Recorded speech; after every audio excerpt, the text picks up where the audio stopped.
Hello, everyone. Welcome back to block party number 84. Super excited here.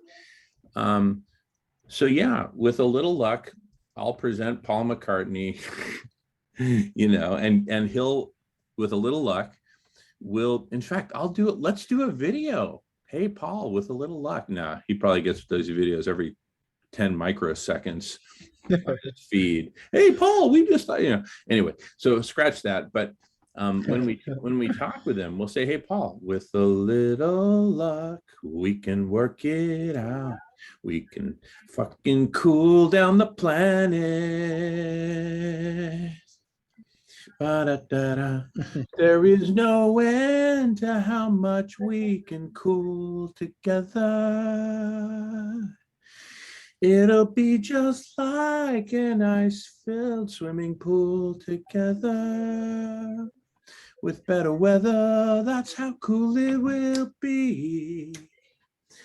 In a little time, we can work it out. We can roll out these sailing vessels like in World War II, with so many corvairs sailed by the Canadian Navy.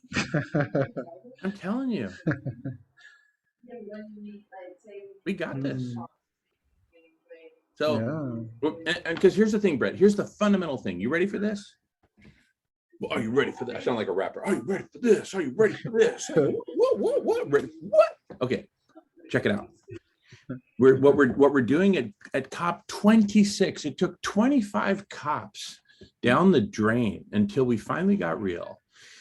All the previous 25 COPs and 99.9% of this COP are all carbon, 100% carbon.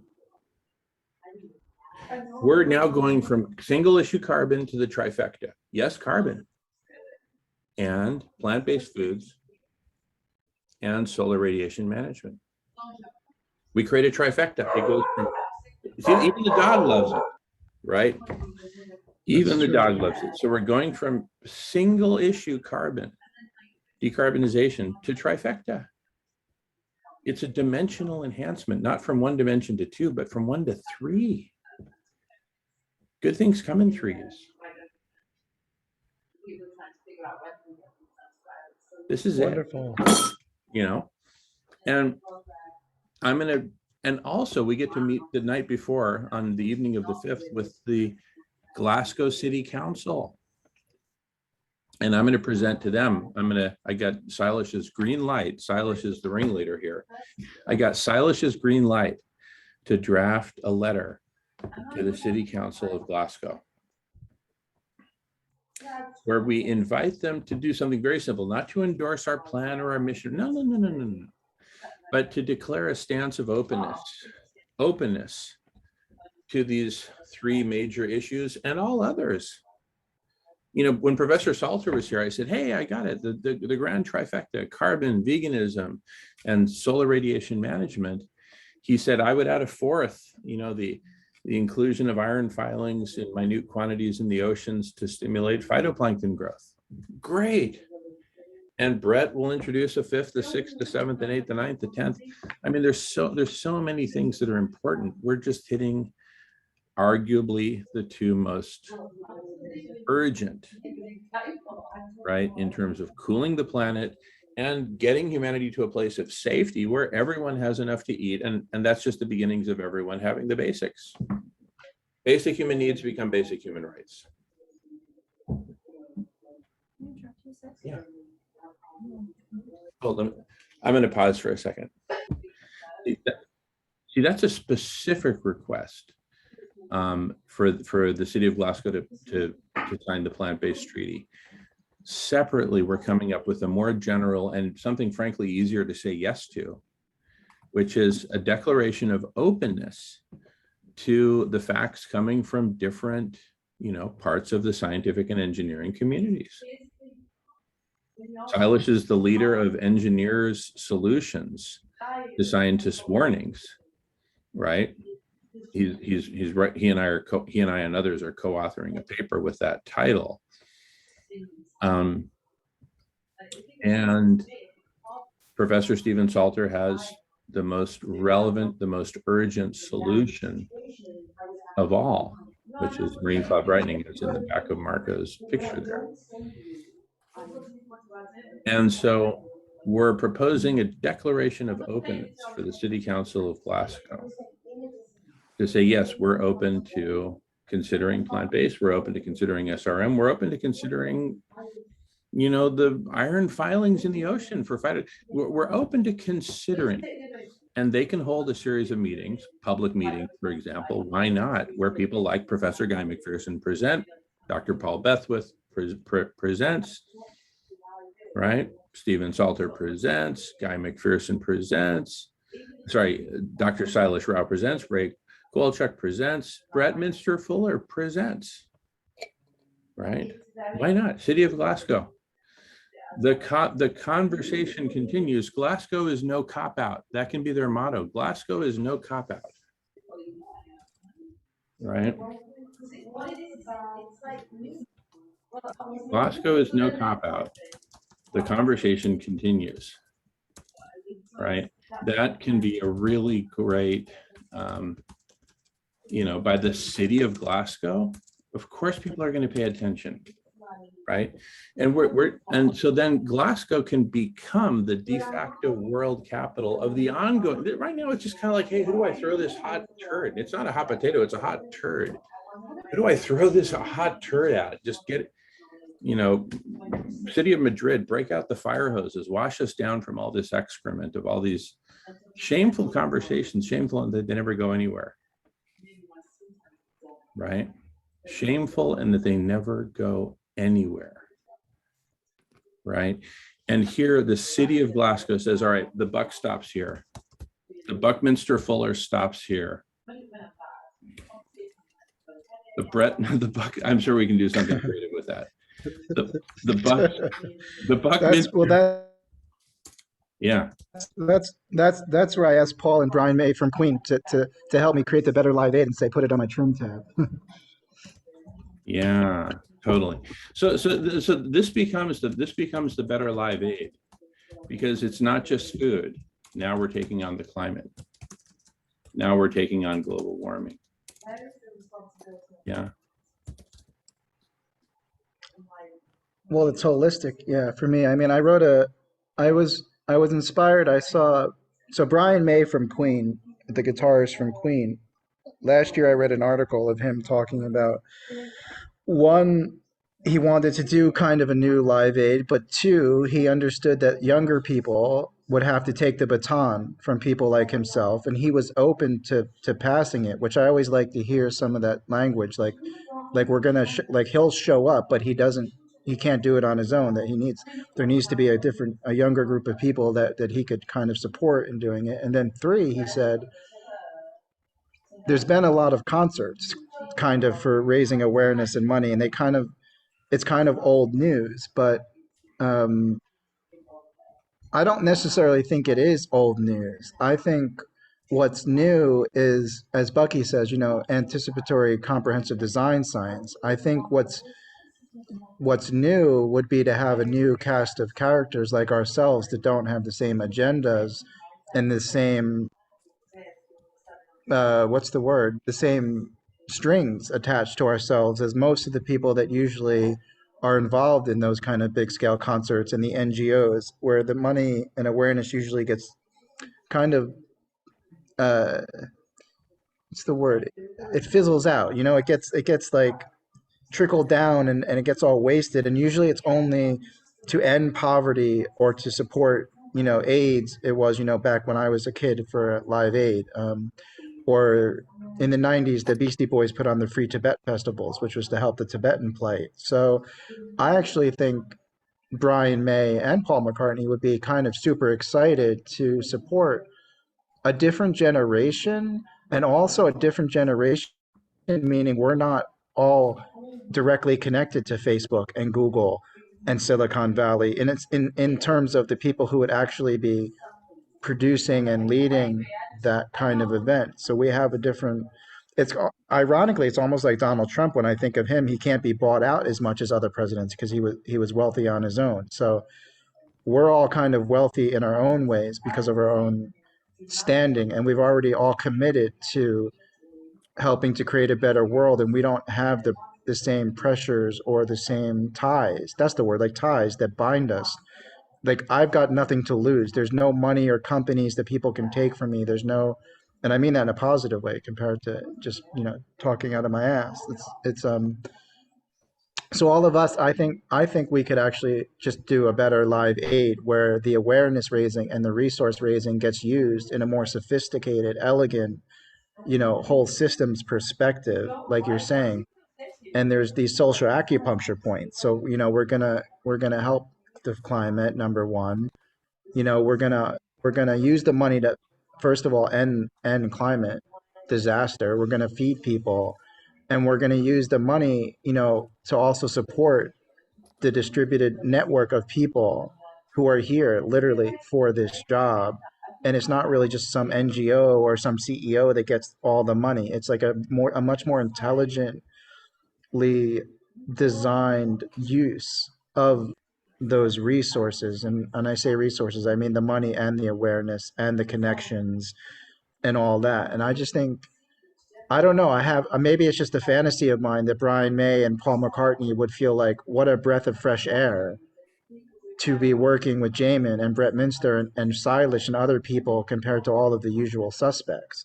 I wonder if they would be inspired or not. I would love the opportunity to at least have a conversation with someone like Brian May and Paul McCartney and say, like, let us, help us do this. Like, we're here. We're here for this. There's nothing else for us to do on this planet. We're not here for personal aggrandizement. We're not here for increasing our net worth in the old fashioned way. We're actually here, just like in the 60s and the 70s and blah, blah, blah. We're here to be change, to be agents of change. And so I'm super excited that it's one step closer. I'm super excited that Silas has gotten some support because it takes everybody, and it's another important piece of the puzzle. Like people like Brian May and Paul McCartney, they have certain contributions to make that other people can't make, and then vice versa. To be fair to all of us, we all have these contributions to make that only we are here to make on this planet, just like Bucky Fuller and all these people, and Stephen, and all of the different innovations out there that we're all aware of. So it's quite exciting. Like you said, Jamin, I'm quite excited, and I'll catch up with you on WhatsApp. I mean, I'll see if I can do a crowdfund or whatever, and get out. If you're going to go out to Scotland, then I'll see if I can get out there and just be there, Oh my to support goodness. you and to network and just see what's possible. Oh my goodness. Awesome, Brett. Let's make it happen. I'm Share like our human, to share like the human side of us or the vulnerable side of us or some of the stuff that we've struggled with. I do feel sometimes quite like angsty or anxious about COP26 and this idea of putting on a press conference, and that these people who have done nothing. Now, I want to say, before I say what I'm about to say, is I believe everyone is doing the best from the worldview that they have. So I'm not really looking to alienate or diminish or insult anyone, whether they're in politics or whatnot. I think people are doing their best. At the same time, I would be completely lying and disingenuous if I didn't say, like, it bothers me.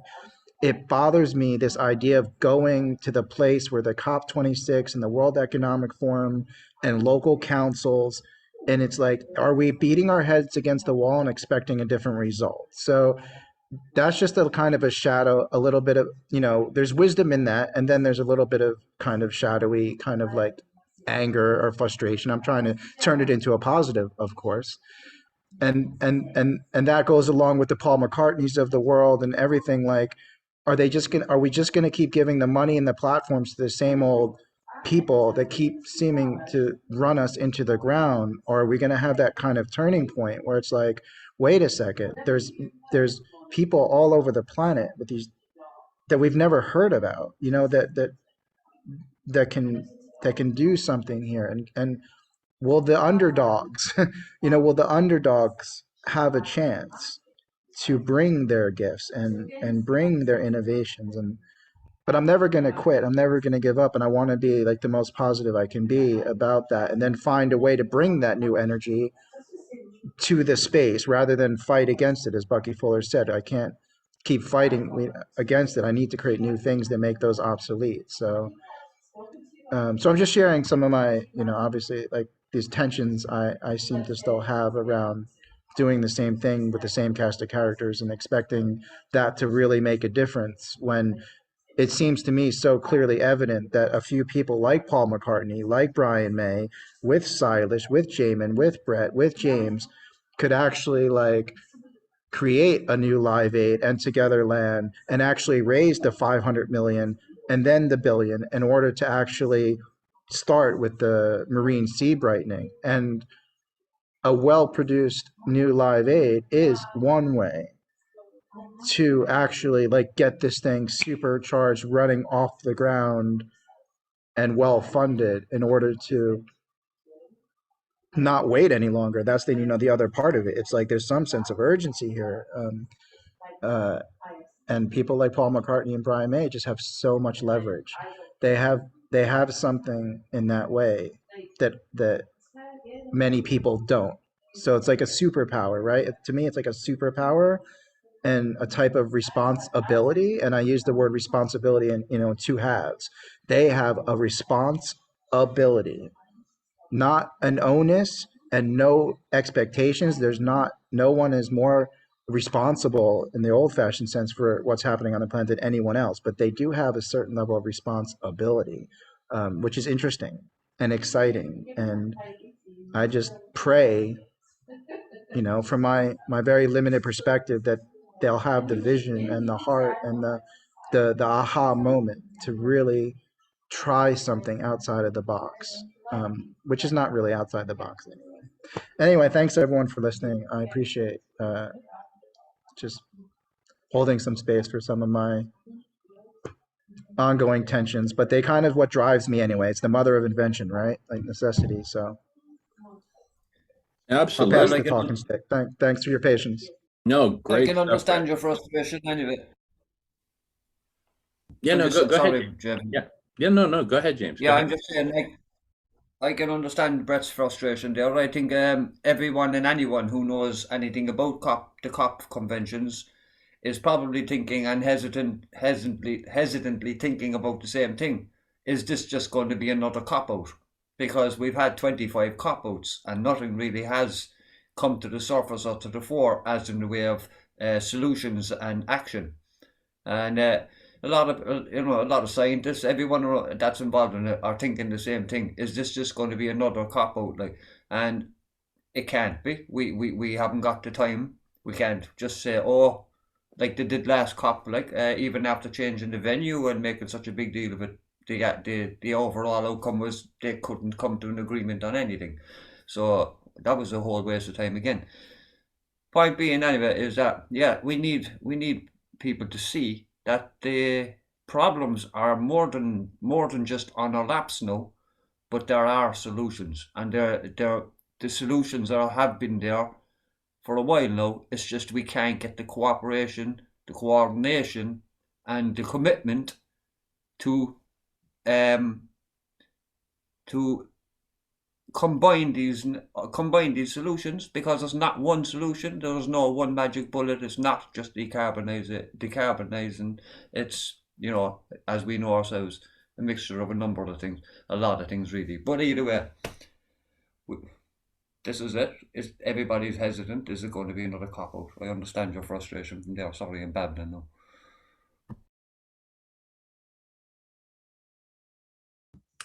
No, good stuff. And the thing is, the city of Glasgow can now take a public position. This is not a cop-out, right?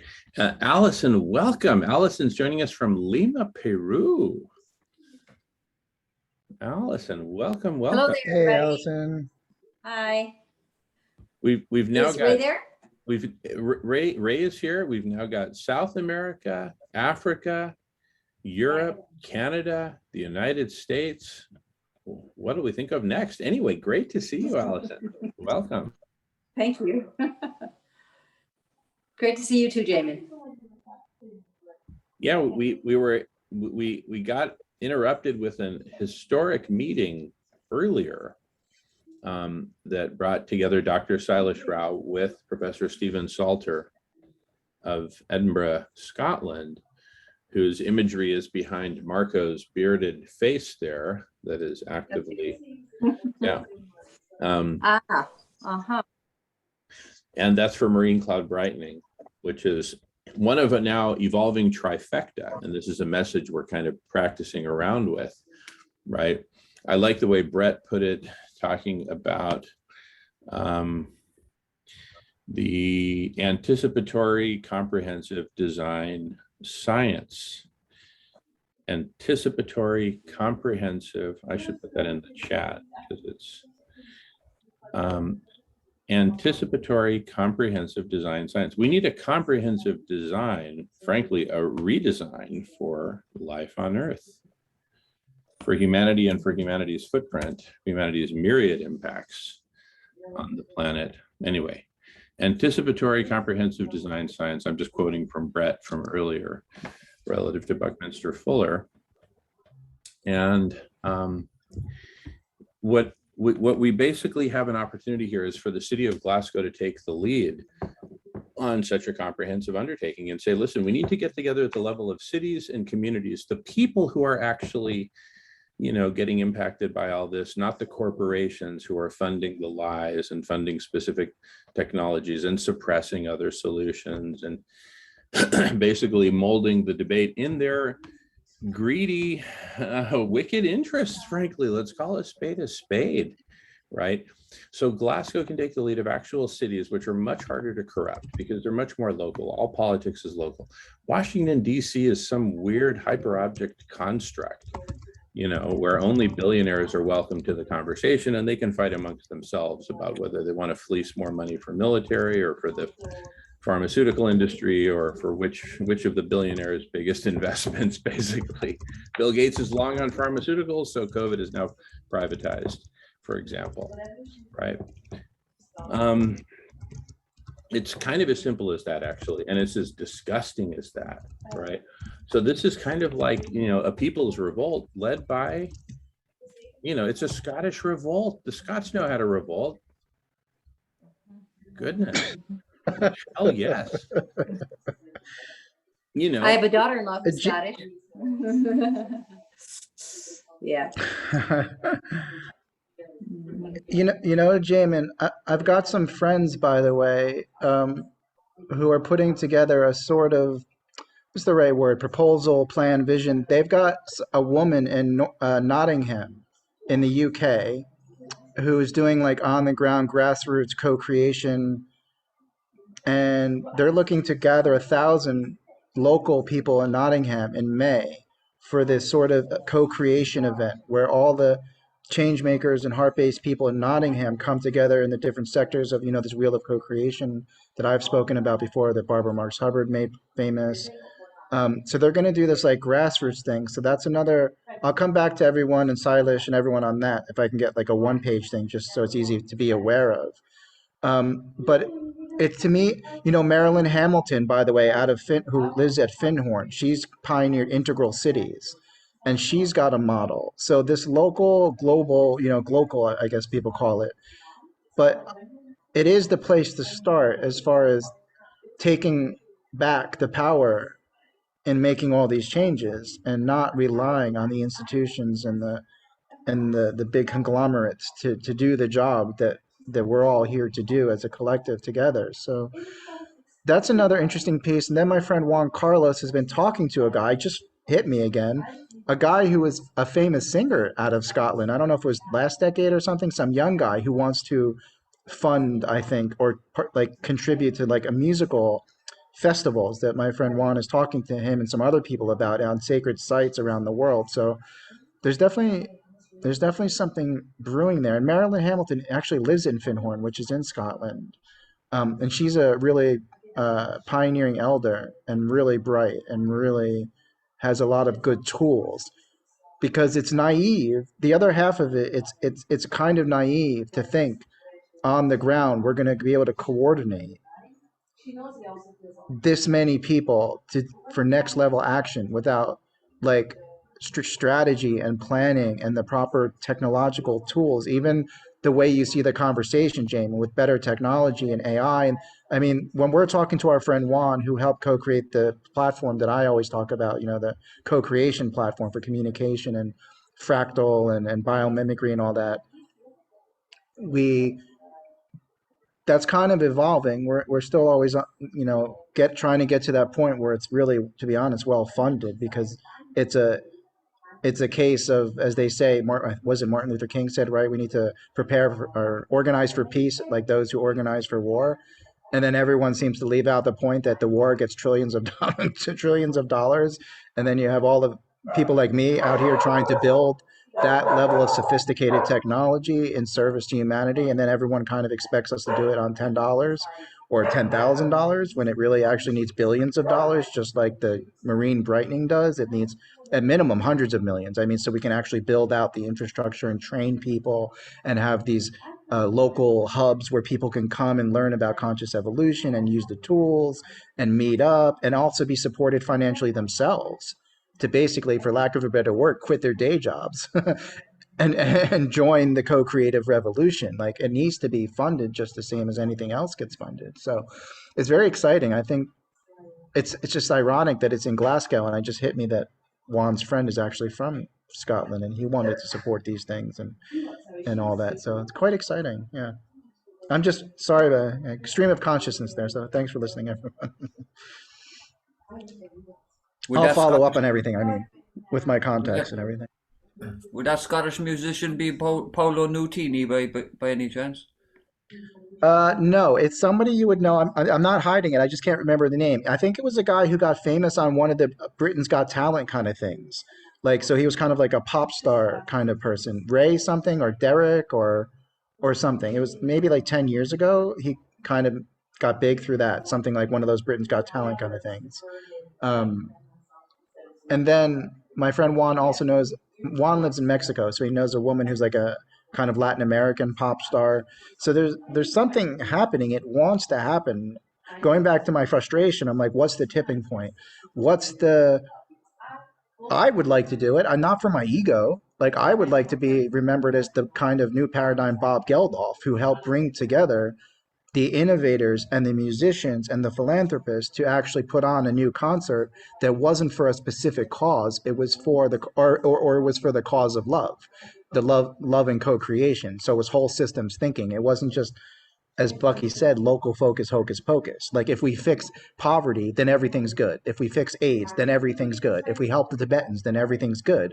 We've all learned that is not the solution. We've got to, as Bucky said, I'm sorry, I just love Bucky. I feel like he's kind of on my shoulder, like literally talking through me. And it's kind of my job to make good on his promises of eradicating the need for earning a living and the world game and all that. So I'm just so strongly connected to him. I often reference him because he's literally, I feel like he's right here with me.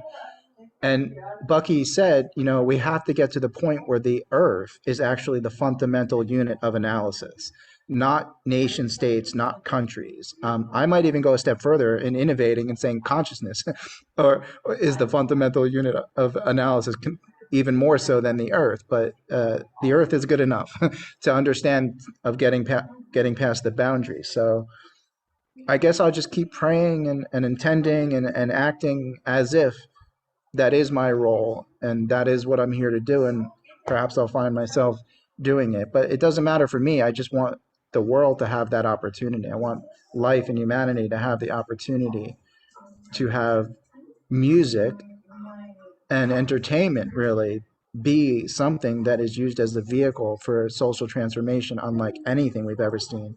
And I grew up on Live Aid. I was very young on MTV when that came on TV, so I was very positively affected by that. And then in my 20s, I actually attended the Free Tibet festivals that the Beastie Boys did, and those were highly effective. They actually also helped create the Students for Free Tibet Fest on all the campuses in America. So it was more than just entertainment or an awareness raising. It actually used the platform and some of the money to actually create these Student for Free Tibets on all these campuses. So for me, it's just like, what's the next level of scale? And it has to be the planetary scale. It's not just about Tibet, and it's not just about poverty in Africa or Black Lives Matter. It's about all of us, as Jamin, you so eloquently always share about. And it seems like the time is now. So I'm pretty optimistic, and I'm excited. And wow, if I could go to Scotland and hang out with Jamin and make some videos and get into some shenanigans and just bring some good energy, that would be really amazing. I mean, quite frankly, who both Paul McCartney and the Glasgow City Council need to hear of is you, because who better to stitch together a planetary, effort, governance, community, whatever, than the cities, right? The cities, right? Way less corruptible than nations, way less warlike, way less problematic, way more open-minded, and way more on the front lines than this Washington, D.C. bubble. Hey, we've got our bunker. What are we worried about? Might be kind of nice to kill off some of these, undesirables, et cetera, et cetera, et cetera. I mean, that's just how they think. And we know this from previous meetings. We don't have to name any names because we're recording, but we know this from previous meetings. So the bottom line is it's now or never. I put together some slides to kind of present a framework. If you'd like, I'd love to show you. I can just run through them because can I just go at lightning speed? That way I don't like slow anyone down. Because is that cool? Are you okay drinking from a fire hose, Bret? You know me. All right. Because on a previous recording, yeah, I do know you. On a previous recording, we went through this in much more detail. So I'll just go ahead and do this real quick. So we've got some big lies, some big truths. Collapse is happening. The planet's burning, melting exponentially on a time frame of months. Fortunately, we can stop both. The key is this thing called the thing. And it's not my thing, it's your thing, Bret. It's Bucky Fuller's. It's a whole bunch of ideas rolled up. It's into one integrated thing, but we'll get to that. And we have working against us the big lies. The one big lie is we got this, between collapse and, all these, we got this with our current paradigm systems. We just need to pass an infrastructure bill or two and a planetary rights bill, create a new EPA, everything's fine. Do another COP or two in a couple of years. We got this. Another big lie is that we can solve this problem of exponential overheating with all the burning and melting growing exponentially. We can solve this by drastically reducing carbon emissions over the next decade. That's straight from the lead story of the New York Times this morning. That's how Orwellian this has become, right? And then the third big lie I've got here on the screen is you. If you take care of you, you will be okay. And you can ignore, laugh about, and attack the thing, right? Anyway, what is the thing? It's basically, Jamin,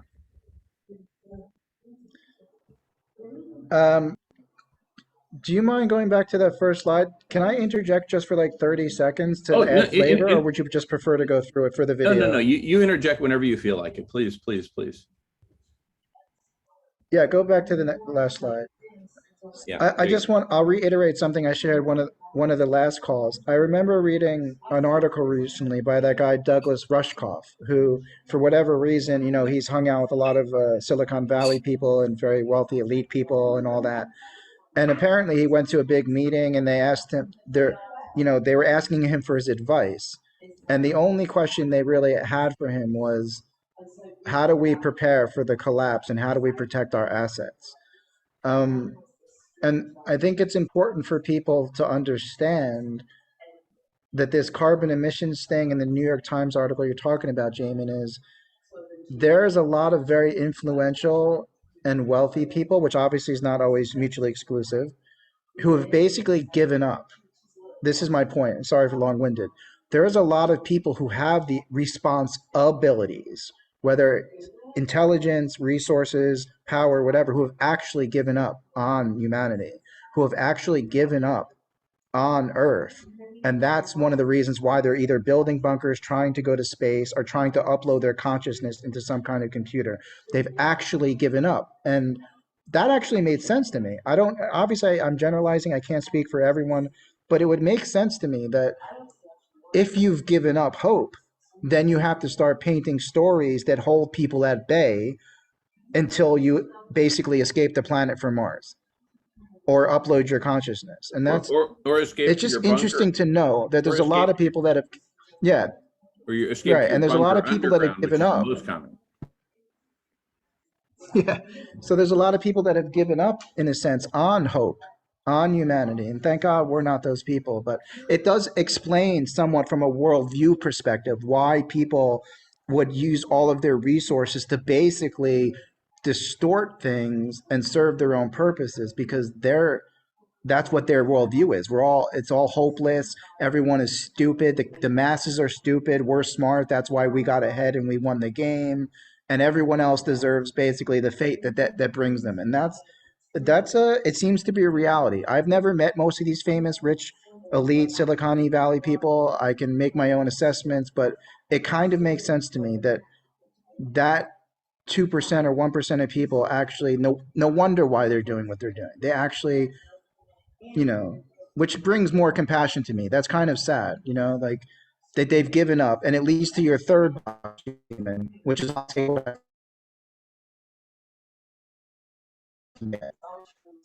if the ship is sinking, I'll do what I need to do to save myself and my immediate family. So, and again, I'm just putting pieces together. I don't know any of these people, and I've never been at the secret meetings or anything like that. But it just makes sense that that's kind of the state of things for that crowd of people. They've actually given up.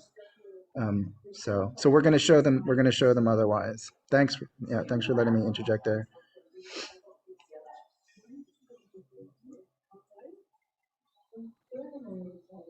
No, absolutely. Beautiful stuff. Beautiful stuff, Bret.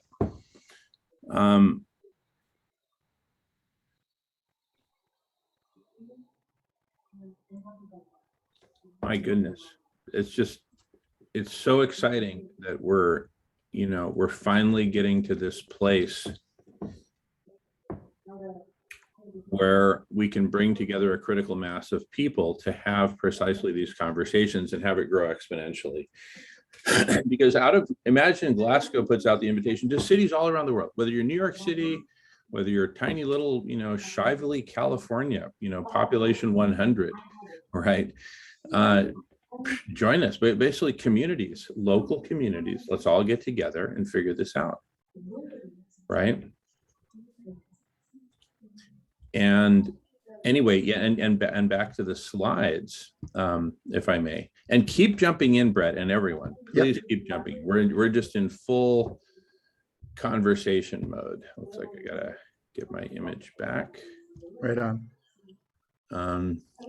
Here we go. Okay.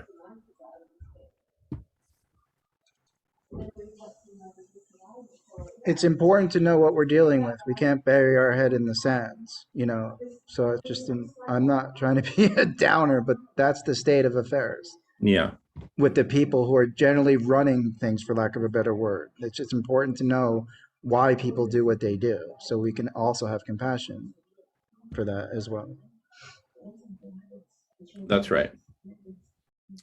They're so very committed to that first point that this can all be done without changing anything in the status quo. We'll maintain this economy. We'll grow it. We'll be able to do it without the help of the billions of people that are just kind of living in their own bubble.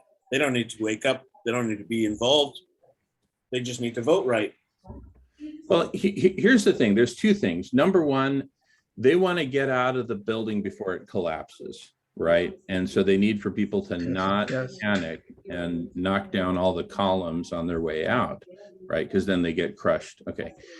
But the second thing is actually even more sinister than that, in my view, which is that deep down they know, with all my billions, I could invest here, invest there, and actually make a difference. But I'd really rather not put my money on the table, right? So I'm either going to gravitate towards, technology will solve everything. I'm just going to keep buying Google stocks to help that happen. And then of course I make a few billion on the side, a little bit of, a few billion here, a few billion there. What's the problem, right? It's all good. It's all in the family. So Either they're a techno optimist or they're totally given up, but they're never in the middle. They're never in the middle, because to be in the middle is to have your mind open, is to have your heart open to a conversation, to possibility. And then, I mean, like, for example, when I was corporate strategy manager at Microsoft, I asked Bill Gates, I remember, I said, Bill, I've got this great idea. We can work together with Warren Buffett. He's got the logistics all figured out, and we can end hunger. He was not interested in so much as a 5-minute conversation on the topic, just not interested.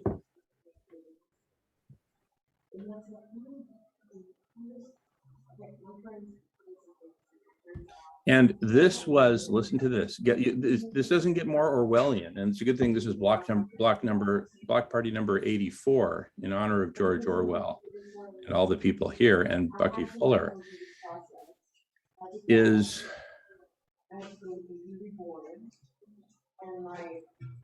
this conversation happened while we were preparing for the big event called, Microsoft so many years later, let's change the world again. And all the Microsoft sociopaths were invited to this big dinner, blowout, gala, whatever, where we were coming to talk about changing the world again. Like, we changed it once the first time, and that was all great. Oh, now we're in a much better place. Now let's go change it again. And it was like a fundraiser and all this stuff. And I said, Bill, how about this? Didn't even want to entertain it. Did not so much as want to entertain it. I was his corporate strategy manager. The guy he paid to tell him important things. He was not, technology, oh my goodness, I could get his ear, no problem. And we've talked tech. Had relatively long conversations, long for him because he's got a quick attention span. But he didn't want to talk hunger even for 1 minute. Nope. Why? Well, obviously the question would come up, great, we've come up with this great model for feeding everyone. Oh, we need to buy some soybeans. Shit, that's going to cost $500 million.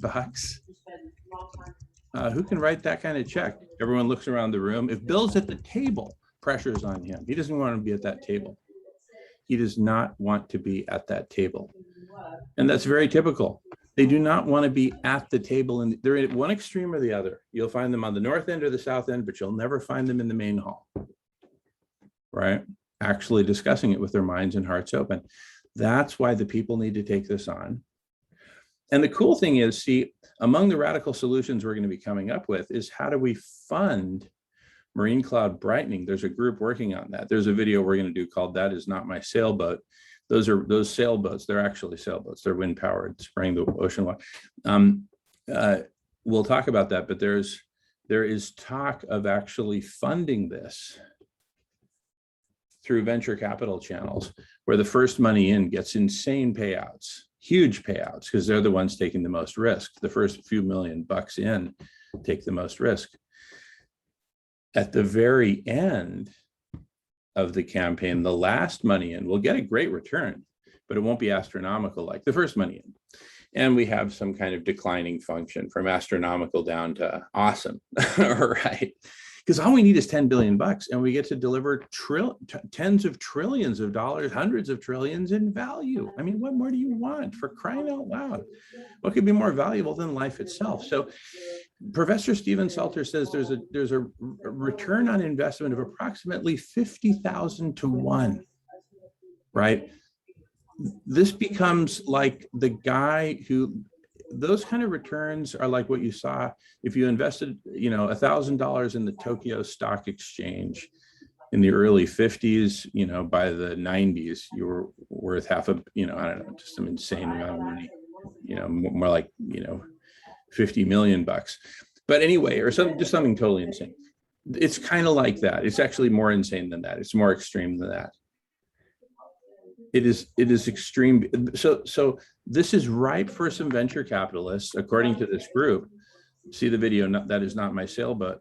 But that is what this group is proposing, and just to completely not even deal with the governments. Yes, invite them, but not ask their permission, not try to win some popularity contest, just freaking go out and do it, right? and then you build the world later, or you build the world as you're doing it, right? Say, look, we're saving your butts, please pay up, first pay up so we can recoup our investment, and then we'll talk about rewards for those who are brave enough to put their money in first. So this way they get to be both heroes, visionaries, and make buttloads of money. It's like, what more could the sociopath want? Oh, but you're enabling capitalism. Look, the first thing is to put out the fire, okay? Then we can talk about whether the fire pumps are solar powered or not, okay? But first put out the damn fire, right? Am I missing something? Right? So, we're. I would say, by the way, Jamen, I think it's fair to say we're basically transitioning capitalism.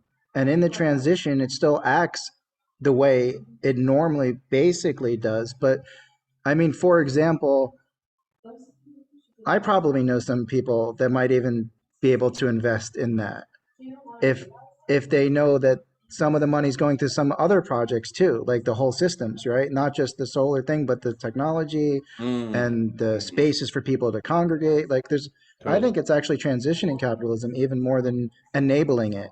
It's just like you're saying, put out the fire and let's take positive steps toward, I think, is it Umair who actually coined late stage capitalism or late stage whatever? Like that whole idea of, it's in its kind of death throes. It wouldn't surprise me if it was him who coined it, though I certainly can't guarantee it. Yeah. Right. Yeah, but it's really a transition to me even more than enabling it. It's like, and I've been the biggest, and that's coming from me. I've been talking about a gift paradigm and philanthropy, for 10 years. So I guess if I'm saying for me, it's the smartest thing to do right now is like, because all of that profit can be reinvested. It doesn't have to be all people that, I'm sure you could even do a thing where normal people like my parents could even invest in that. You just need to create, like, I mean, you know better than me, Jamie, and I'm sure you can create some kind of like more mainstream hedge fundy things or something where people are like, oh yes, I want to help the marine thing. I can put $1,000 in, let them use their 1,000 to get 1,000,000, and those people won't even keep that money. They'll just keep reinvesting it. So there'll probably be a way to also even offer it to regular people. That's exactly right. The people who make their fortunes in crypto keep their money in crypto. That's an example. But this will be like enviro crypto or something like that. But in fact, the blockchain is a great way to structure this, because then we can have automated contracts, right? That it's just all built in. There's no room for human error because humans are programmed out of it, right? Which gets us to some deeper topics in the presentation, which I'll get to also on the screen share. But what a great conversation. So we're talking about just like it's like the ultimate jiu-jitsu kind of move, right? Yeah. Where social aikido, my friend Juan calls it. So social aikido. And so the key to all this is this thing called the thing. And we recorded a video, the recording earlier was called That Is Not My Thing. And we'll play the, do you remember the Pink Panther where Clusea goes to like this pension up in the Alps and there's a German innkeeper and he gets bitten by a dog and he says, the innkeeper says, that's not my dog. Anyway, we'll play that in a minute. But we played it earlier, but in that spirit, I love that you quote. I love that you quote Inspector Clouseau. Oh my what a goodness. legend! No, listen, the quote that got me in to meet the Vicar General, who's now the Bishop of the Cleveland Catholic Diocese, was the quote. To quote the great philosopher Mike Tyson, "Everybody has a plan until you get punched in the mouth." Right. Anyway, that got them laughing, and we had a 1-hour meeting. It was awesome. Anyway, so we have this thing, which is like Togetherland meets decentralized. Well, that's kind of a redundancy because I'm sure Togetherland is decentralized to begin with. And let's get right to the heart of the technology. So we've had this semiconductor revolution going for several decades now, Moore's law and all that. It's really integrated circuits, but what are they integrating? Transistors. We can store a 0 or a 1. Now, by analogy, Consider the metaconductor revolution, right? Where the goal is not Nice. integrated circuits, but integrated humanity. So here, instead of a transistor, you have a human being with thoughts and spoken words. Now imagine that we group these human beings, just like we're grouped together today by fate, by networking, by affinity, by somebody got somebody's email and said, I better show up to this, or WhatsApp or whatever. And here we are. And by the way, you may want to mute because we're getting all this laughter and it's all great and dogs barking. But anyway, just so you know. And then, but then this conversation is then connected to all these other conversations. So we have this network of integrated humanity where they're integrated on clusters, but which are then connected to each other. And so you have like this neuronal network.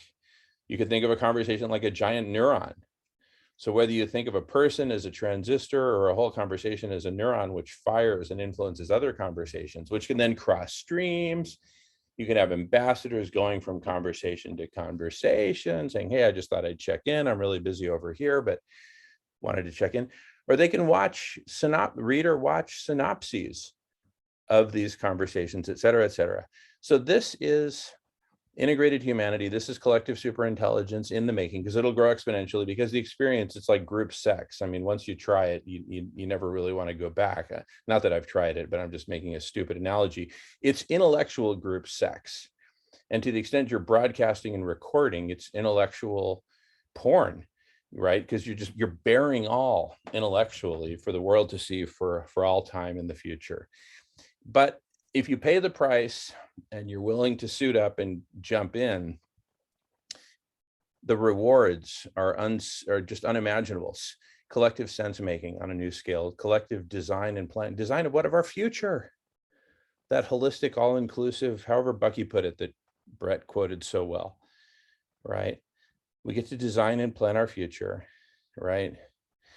Plans are useless, planning is essential, all that good stuff. Ultimately to optimize for our collective action. And we'll talk more about action in a minute, but first let's talk about taxonomies. We got the truths and the lies from the first slide. And then the thing, again, just a little better broken down, is sense making, design and planning, and action. And integrated humanity. Imagine all this decentralized. I mean, you came up with most of this, Bret. This is not my thing. It's your thing, it's everybody's thing. And then the action, the thing can stimulate actions, just like we're talking about the funding of cooling the planet, all the way to the more grassroots, feeding everyone plant-based foods, like we're doing out of Los Angeles with food healers, and Arizona and Rosamond and so many other places. That's way super decentralized. This is going to be a bit more centralized, the cooling the planet, because of the technology and all that. Where to start? Dear Umair. What I'm thinking of doing is having every session here be a Dear Umair conversation. And we just published a dozen hours of like this would be a hey, Dear Umair, we're talking about this and this and this, check it out. Dear Umair, meet Bret, So we publish like 12 hours of Dear Umair every week, so that Umair puts out the clarion call. Hey, join us. We're going to do this experiment on integrated humanity. We have 1,000 people here and room size of 10, we'll have 100 rooms. That's collective superintelligence in the making right there. It'll grow exponentially, and we'll just have exponentially growing sense making, design and planning, coordinated action, right? That's where to start. Anyway, those are the slides I wanted to share. Love to hear everyone's thoughts. But that's what we've been digging deep into. And then we got into the Silesh and Professor Salter and all that, which is just right on track. I mean, it's like, it's collective intelligence in action. That whole thing happened because of collective intelligence and a commitment to come together and do what we do, which is to network and support each other. And so we planned out, and now we freaking hacked Glasgow, for crying out loud. We've hacked COP. How cool is that? Passing the feather.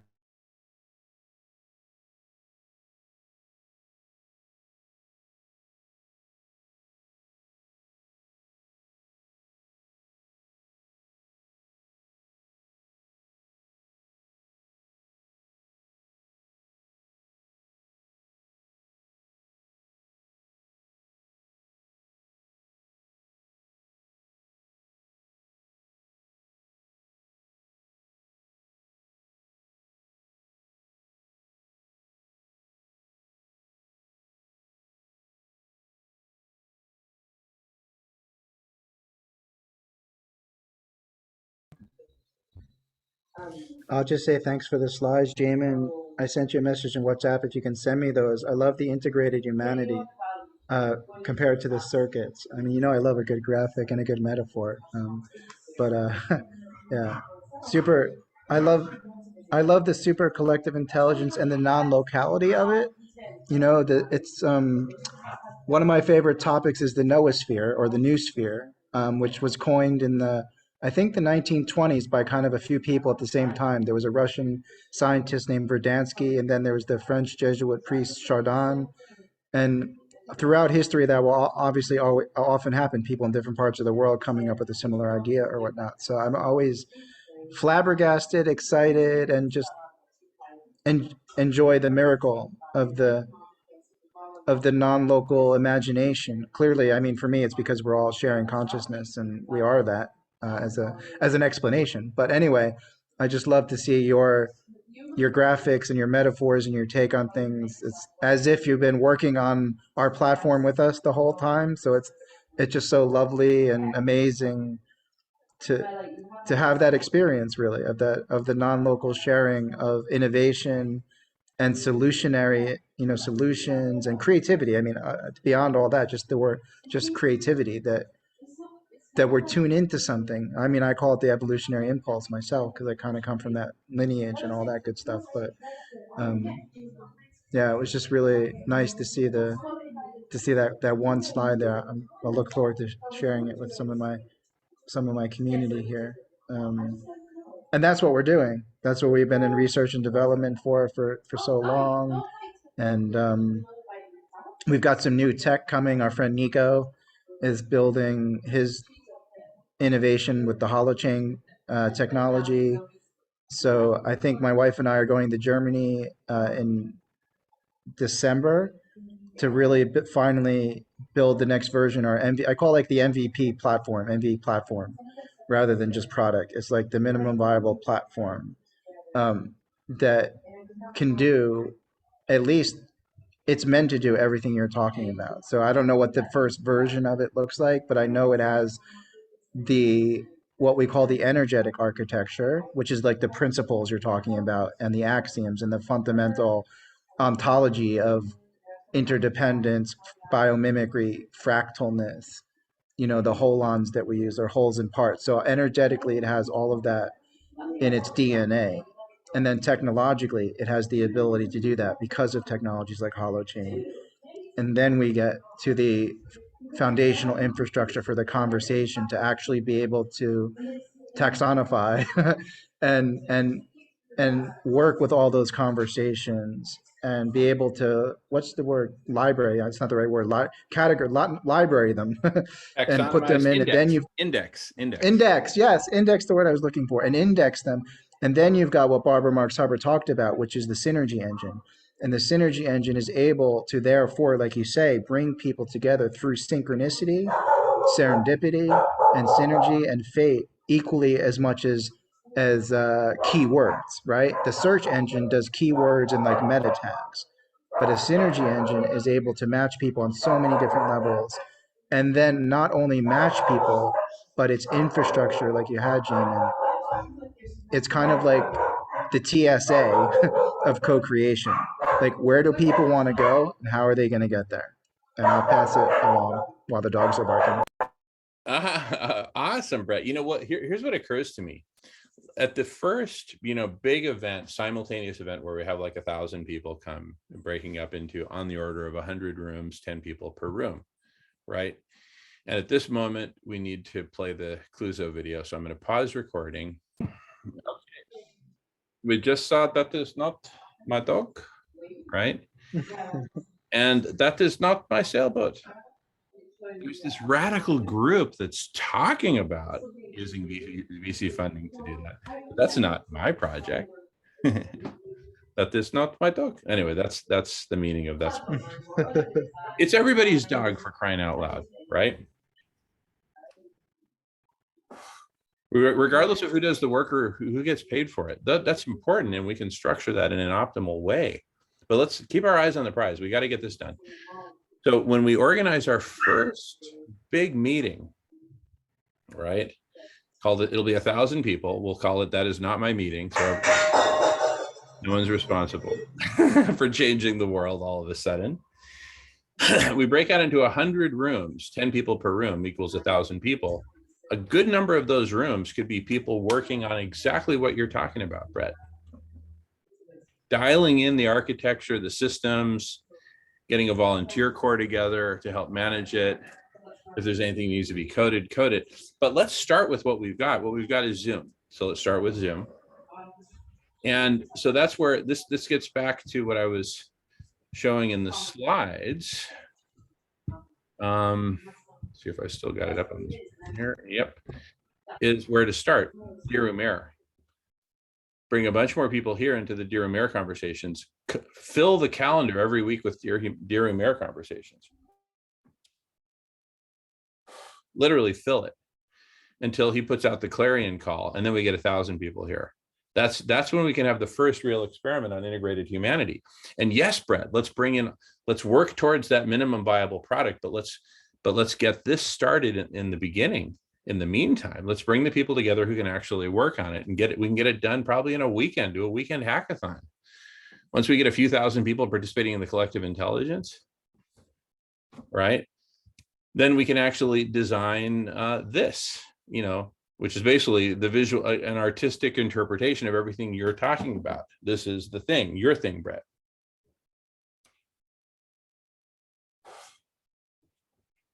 And actually get this designed and implemented in all its glory, all the things you were talking about. But let's start with getting 1,000 of us together, 100 rooms, 10 people per room, map out a logical taxonomy of topics, have scheduled leaders, like Bret's going to lead this conversation on, what do you call it? Togetherland? What do you call the whole thing? You got some cool name for it. Okay, Togetherland. Bret's and 10 of Bret's lieutenants are leading these 10 other meetings that all roll up to Togetherland. So we all meet for Togetherland. You have it's like a mega church of Togetherland, like 500 people all like waving their hands in the air. And you say, hello, my flock, I am Bret, Bret Castro, right? Whatever. And so we're now going to go into these 10, here's the mission for today. Each of these 10 rooms has these 10 objectives or whatever, 10 meta objectives, whatever. And we're going to meet back here in 2 hours. In the meantime, feel free to go between rooms. I'm going to be here. Jamie over there is covering this topic. Jamen over here is covering this. Ray this. Marco that. Alan this. James that. And all right, we'll see you all in 2 hours. Go to your breakout rooms. Red leader to gold leader, right? And meanwhile, you've got SRM meetings going on. You've got carbon meetings going on. You've got vegan meetings going on. You've got food healers meetings going on. You've got religious meetings going on. Spiritual, yoga, meditation, all this cool stuff. Right, all going on.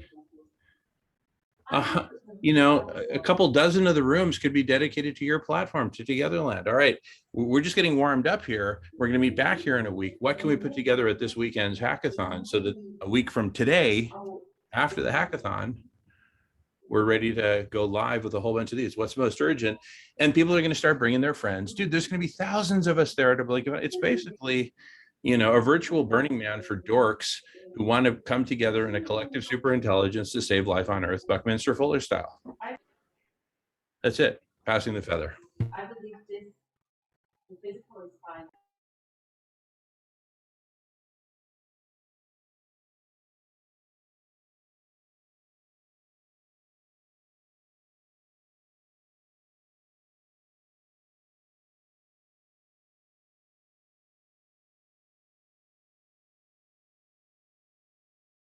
And we'll call it That Is Not My Meeting. So no one's responsible.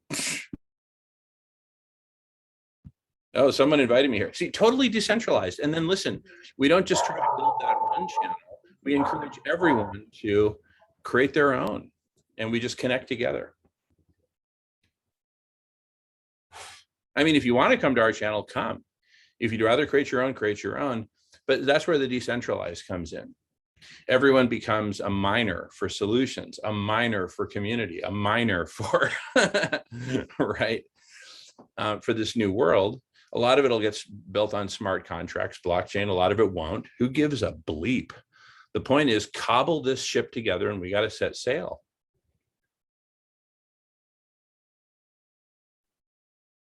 Why? because we got to cool the planet. We got to feed everyone. We got to go plant-based. We got to transform humanity. You got to create a new story for humanity, a new politics, a new culture, right? A new spirituality, a new economics, a new relationship with Mother Earth. We need to renew our vows. We're here as a caretaker species. We screwed up, you know, we banged around, we did this, we did that, we got all mixed up into all kinds of crazy addictions and hoarding and all the rest. We need to provide humanity a pathway to come home. And the way to do it is through a parallel, alternative, decentralized, collectively super intelligent system that doesn't seek to overthrow any government, just coexist with it. It's the innovator's dilemma, case study for the innovator's dilemma.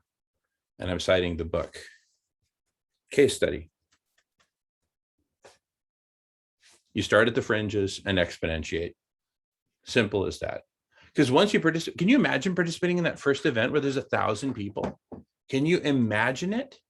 And you're hopping from, it's like this, except there's 100 more rooms and half of them are broadcasting and they're all recording, or 90% are recording, whatever. And there's, you know, there's ways to systematically, programmatically, per your speak, Bret, programmatically tap into the data streams coming from all the other rooms. It becomes like a Google of conversations, which is updated in real time, indexed in real time, made searchable in real time, and you can program it. It's a whole, there's a whole API, it's a whole operating system for conversations. It's all transcribed. You can listen, notify me with a bell every time somebody says marine cloud brightening in any one of the 100 rooms. Period. Simple. You speak it to your Siri. Oh, here's Simon. Awesome.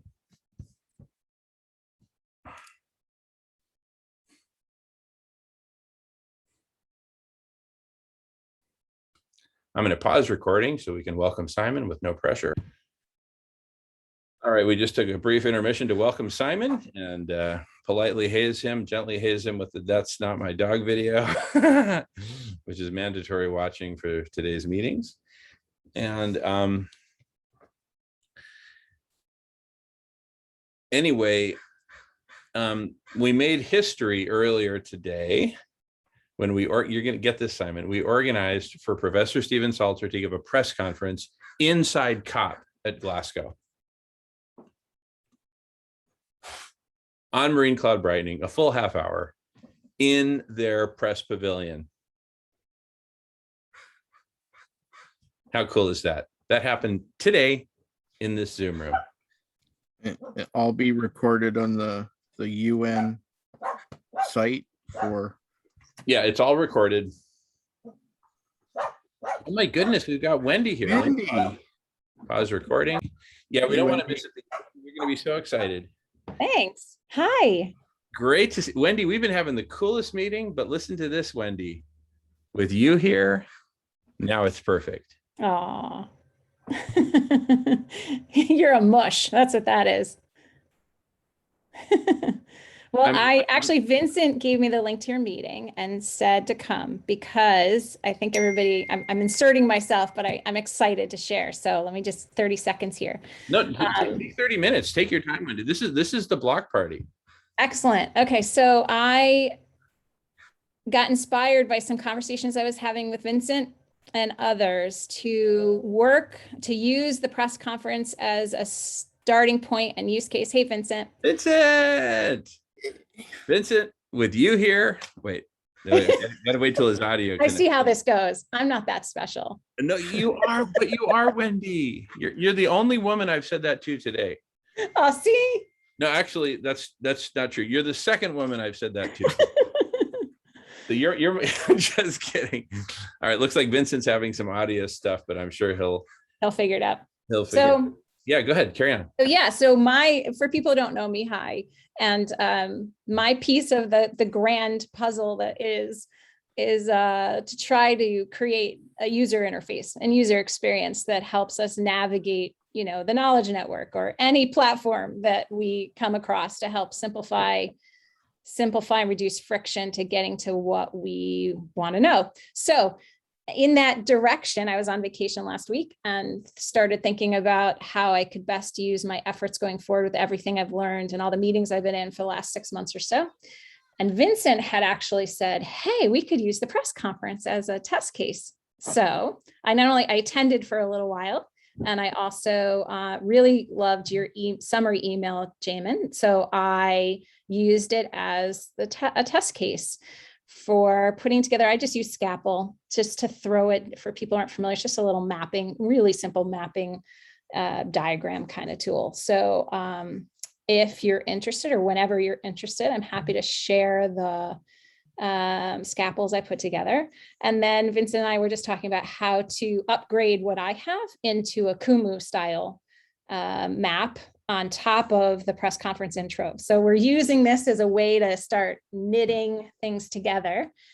For me, the ultimate goal is to get feedback from press conference attendees and anyone else who to help us understand what's useful about seeing things in this mapping kind of view, what's helpful about absorbing the information. Do they get to what they need? Do they find it as a better way of a repository? Like, where did I put that email? I don't remember where that Jamen's email is. And now I don't know where that, does it help get you 6 months from now back to the same information? Does that make sense? Oh my goodness, that makes total sense, and welcome. That's beautiful, Wendy. I'm 100% game, all in. And in fact, we could broadcast from Scotland. Vincent, we've been having the coolest meeting up until now, but check it out, Vincent, with you here, now it's perfect. And we are recording, we can pause anytime, but this is history in the making. So, but really, just anytime anybody wants to pause, do that. Is that fair enough? Give me a thumbs up. Are we cool with recording? Everybody cool? Continuing recording? Do we need to pause? Let's just take a quick pause. All right, after a brief pause, welcome back, Vincent. With you here now, it's perfect. And Wendy, you're going to share some cool stuff, so go for it. Okay, great. Thanks. Share my screen.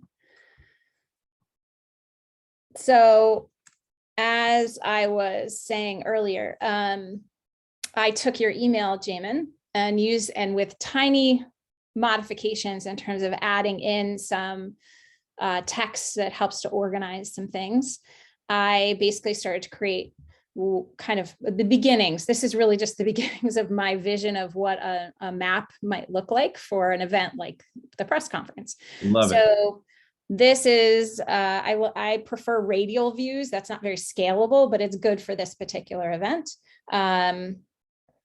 This shows the press conference at the middle, because that's the current event, and then shows 2 tiers of information, right? So if the press conference is at level 0, then the first ring is level 1 and the second ring is level 2.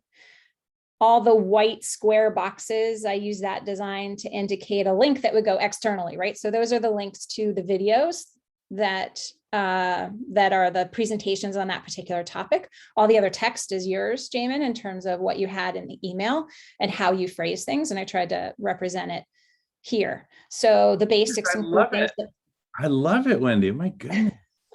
Include things like your welcome video. Contact us is just kind of a standard. So anything with like the shadow underneath is kind of my addition, right? You don't want to link to a resource library.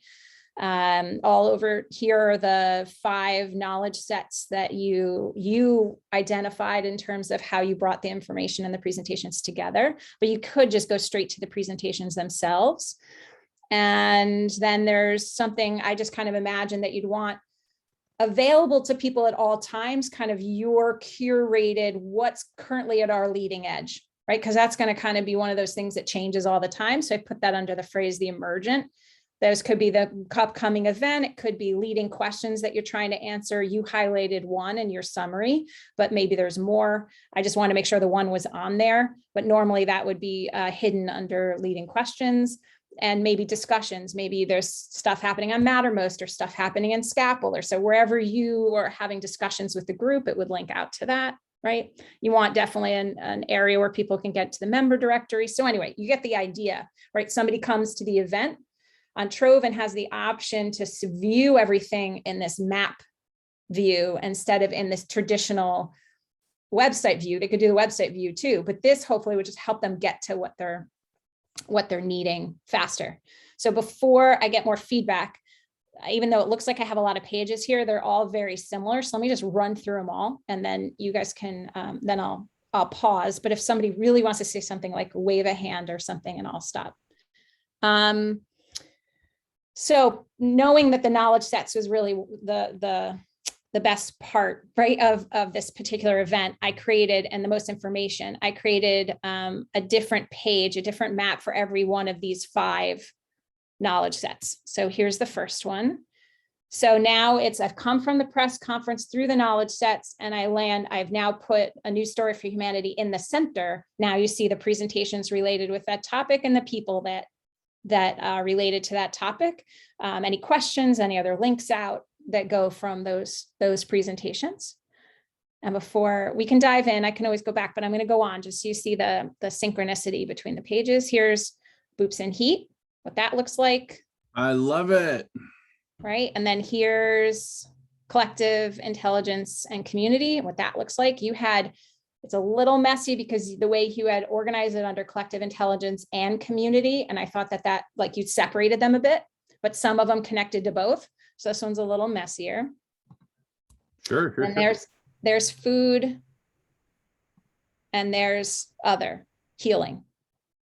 And then I wanted to flip it all on its head because as a person, I'm actually more likely to want to navigate it through myself. So I did a person view of everything. And I used Shannon because she had a couple different connections to a couple different things. It just made the map more rich. And so if I were Shannon, right, this would be my bio, my knowledge sets. Ideally, I would be curating these things for myself, but we don't have that capability yet. So in the interim, it would be the things we know she's connected to. It's her presentation. She did the blog post. She's connected to these particular organizations. This is her bio and all her stuff. And that's as far as I got, but we could keep going, right? But this is the beginnings to help provide a platform for conversation. I don't suggest we take these and put them on Trove. I suggest we use Trove's database to generate a Kumu map that can be updated on an ongoing basis. Oh my goodness. I love it. Absolutely love it. Mike, this is so cool. Thank you, Wendy. You're so welcome. Wow. I'm just blown away. And then combine this with Glasgow. And then, we go to Glasgow for our new round of press conferences, right? Yeah. And public events, and we invite everyone to participate. And in the meantime, we're working intensively to get Umair Haque, the writer, to put out a clarion call. So we get as many of us to a simultaneous network of conversations event as soon as possible about all this to really bring in a network of conversations. So imagine this time, literally times 100. Right. Imagine 100 conversations going on in parallel. All are recorded, all are transcribed. The transcripts are indexed and digested by Trove. The chat transcripts are indexed and digested by Trove, and all the links and everything like that. I'm just going to say Trove and Wendy. Vincent and Wendy, work your magic, right? Probably the less I know about how the sausage is made, the better for my appetite, and I can focus then on just what I do best, which is networking, right? And and you guys just take it, just rule the roost with it. And for that matter, please feel free to create pages that we can link to off of dearumair.org, which we're about to launch, right, with a calendar of all these meetings. Anyway, we're just doing an intensive on Umair, but we're going to get the clarion call out, whether it's Umair Haque who puts it out, or Daniel Schmachtenberger, or Charles Eisenstein, or pick your favorite transformational writer who's dialed into all this stuff, and one or more of them are going to put out the clarion call. But once we hit about 1,000 users in a simultaneous meeting across 100 different conversations spanning all these topics that you've so beautifully, created a map of, right? Then I think at that point, it's going to go exponential, because it'll be such a transformational experience for each of those 1,000 people, that they'll invite their friends. And we'll make it a weekly event that just grows exponentially in terms of number of people participating in this transformational network of conversations, passing the talking feather. Yeah, go ahead, Wendy. Yeah, if I can just add in. So for me, the leading question for a map view like this, I'm curious about people's feedback. Does something like this versus an email, right? Or versus just landing on the press conference event page in Trove, does it help you absorb or get to what you need, what you'd want to know personally faster? And do you find that, well, yeah, let me start with that one. Let me start with that question. Yeah, I'd say as long as each of those is clickable, as long as everything that's up there is clickable and it takes you to another page, I think people are gonna dive in and they'll never look back. Okay, that's really good feedback. Any other pieces that people want to share of feedback, Well- first impressions and things? Well, my first impression anyway, and I'll give it to you from the perspective of a computer dinosaur. So, in other words, I'm very, very bad with computers, but it doesn't take, anyone. It stands out straight away to me. The center button, the blue, you go straight to it, the press conference, and then straight away, I don't know anything about the press conference, the basics, bang, up to the welcome video. Yeah, it's fantastic. It's very, very self-explanatory as far as I'm concerned anyway. Awesome. That's fabulous feedback, especially since you identify as a computer dinosaur. Yeah, that's kind of my hope, James. That's the role I want to play. It's less about representing the data in a new way and more about helping people feel it's intuitive to get to what they want to get to. Understand. Exactly. Yeah, good. Yeah. Thank you. That Yeah. was very helpful. Yeah, that's the big thing. It's intuitive. You look at it and you don't have to struggle to figure it out. So very Cool. nice job. Thank you. And from my perspective, this is just the beginning of the kind of design that I'm imagining. So that's already really great and very encouraging feedback for me, that even just something as simple as that, I consider this very, very simplistic in terms of the capabilities that Scapel gave me to represent things. If I could get even just a little more nuanced with a design, then I could communicate even more things very quickly. So you're giving me a lot of encouragement that even simple things simple maps make a big difference. Thank you. Awesome, Wendy. Hey, one quick question. Do you know Bret Warshawsky, the whole Togetherland thing? No, should I? Sounds like I should. Definitely. In fact, he left. He's in Egypt right now. He left the meeting just a few minutes before you joined. Yeah. And he has just a really powerful vision, and he and his community have been working at very parallel, symbiotic things for many years. He's absolutely brilliant. Anyway, so he was with us earlier, along with Professor Stephen Salter, Dr. Silas Rao, et cetera, et cetera. So anyway, we definitely need to meet. He is going to meet us in Glasgow for COP26 and be a part of that. He is part of the Buckminster Fuller Institute. He's quite a disciple of Buckminster Fuller. Yes, that's great. He goes by our Bret Minster, full of it. Anyway, you'll love Bret. He'll love you. Yeah, what's the best way to connect with him? Oh, here, let me send an email just introducing you two and Vincent. And he more in, just to help me with the connection, is he more interested in the visual parts? Is that what makes you think of our connection, or in the vision, or both? Yeah, it's all the above. He goes really deep into philosophy, and but also really deep into the technology side. So, I mean, he would love your interface, and he would have immediately like 100 ideas as to how to, build in stuff that he and community have been working on. He's part of this amazing community. He's a little bit of a cult figure, kind of like how Charles and Lauren are kind of like cult figures for us.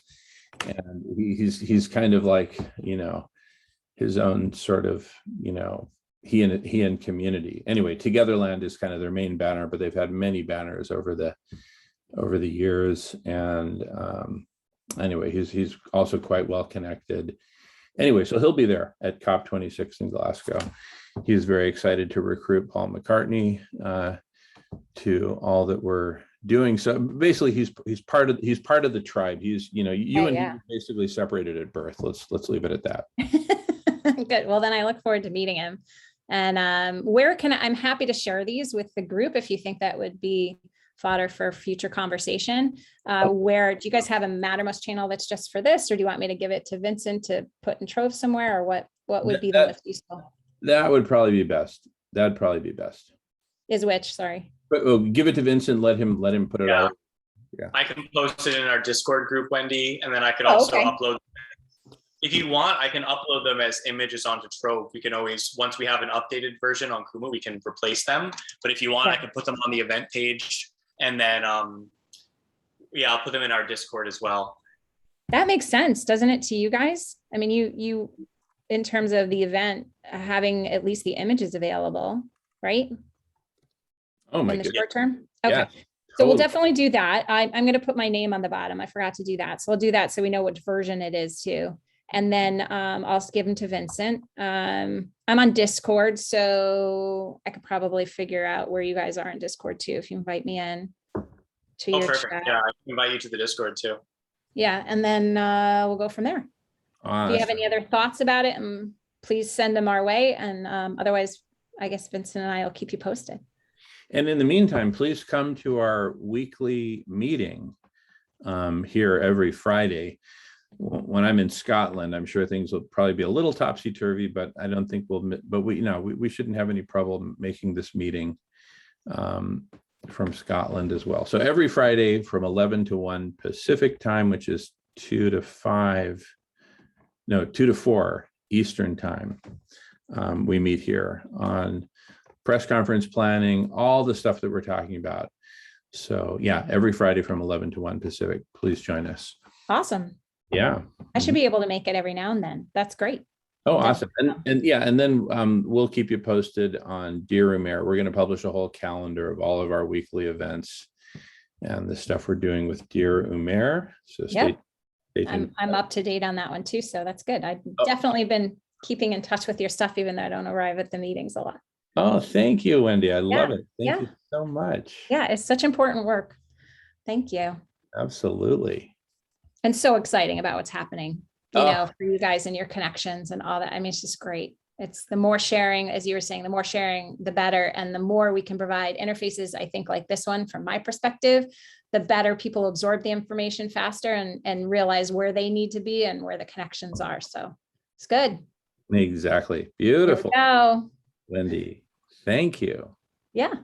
Thank you so much. All right. I'm sorry I have to share and dash. No, you're perfect. You're perfect. It's been awesome having you. Come back anytime. All right. Bye, everyone. Thanks so much, Wendy. Hi, Wendy. Wow, Vincent, great work. Oh my goodness. Yeah, we're gonna have something really cool to show hopefully in the next week or two. So Love it. Oh my goodness. Oh, so exciting. Well, if you like a little relief for 2 minutes of video that will just crack you up, but that's also very relevant to what we're doing here, I'm happy to take a 2-minute. Here, let me pause. All right, so after a quick pause, and we saw that is not my talk, let us resume. Let's look at some slides that I was presenting earlier. So this first slide, big truths and big lies. The big truths are collapse is happening. You know, they just shut down half the ferry services in the state of Washington, right? That's just one anecdote of all the supply chain logistics transportation networks that are shutting down. The planet is burning and melting exponentially. The good news is we can stop both. The key to all of it is the thing. But first, we've got some big lies that we need to, contend with. There's a big lie that's out there that basically says we got this, with our current paradigm, our current systems, governments, United Nations, the COP meetings, they're working on it. They'll come up with something. And we can fix the economics, we can fix the politics, all within our current paradigm. And in terms of the planet burning and melting, here's the next big lie. This comes straight from the New York Times this morning. In fact, I'll read from the New York Times.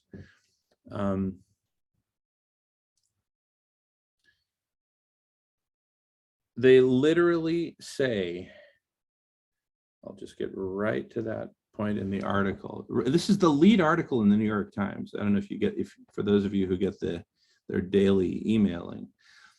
But it starts off, a dispatch from the Arctic. Climate change adaptation can be a difficult subject to discuss.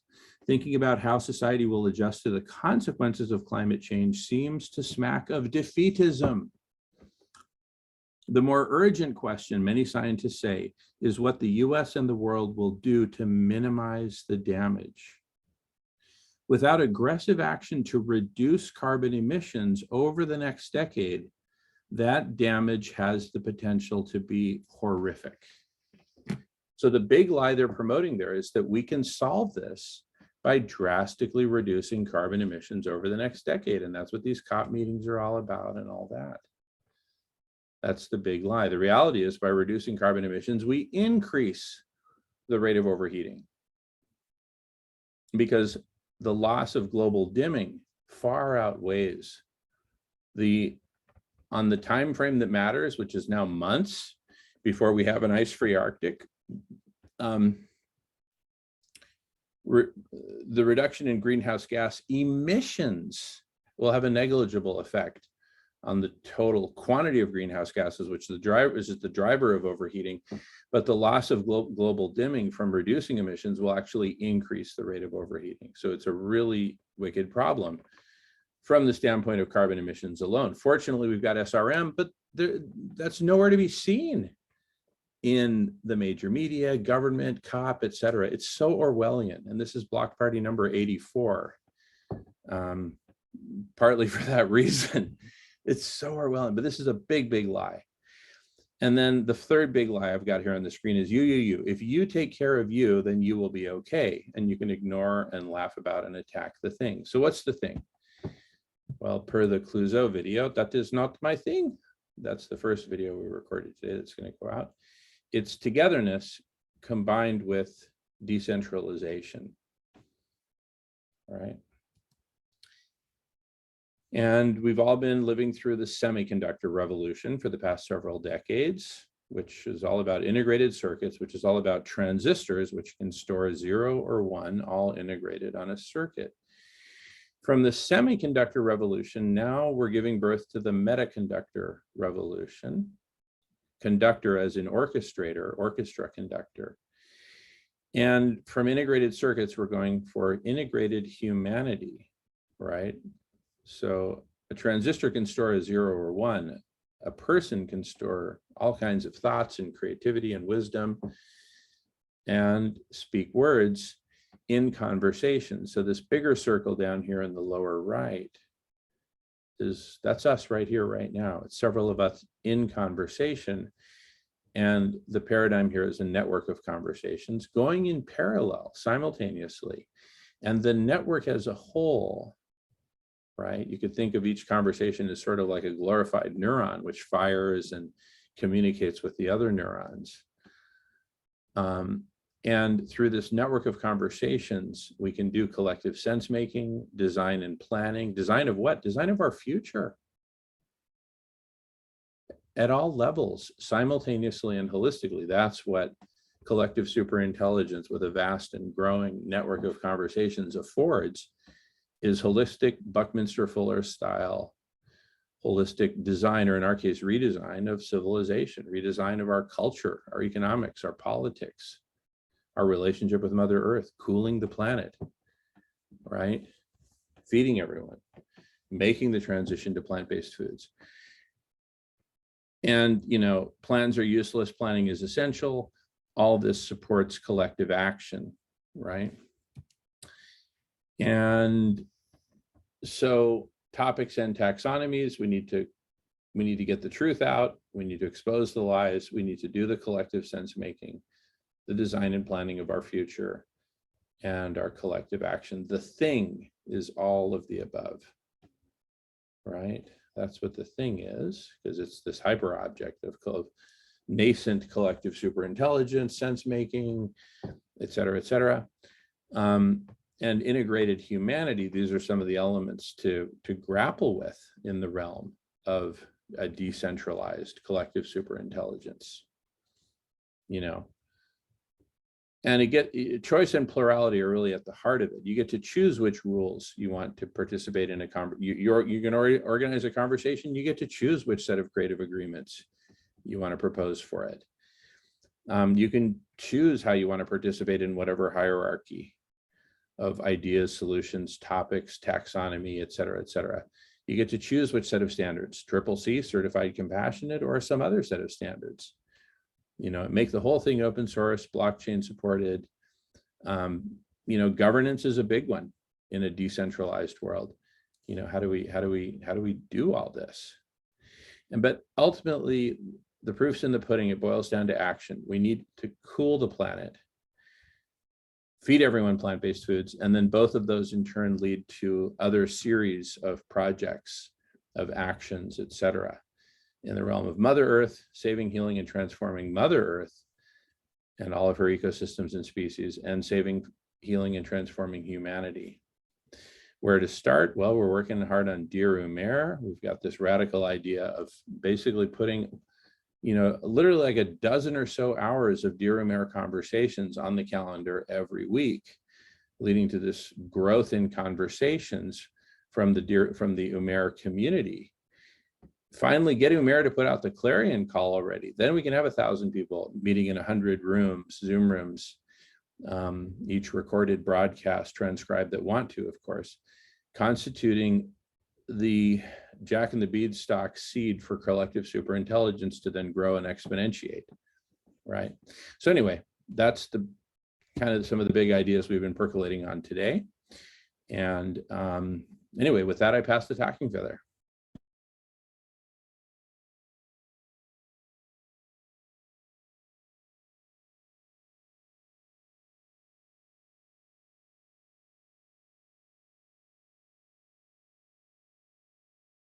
Anyway, all that and more is what we bring to Scotland with the press conference, all this cool stuff Wendy and Vincent have been working on.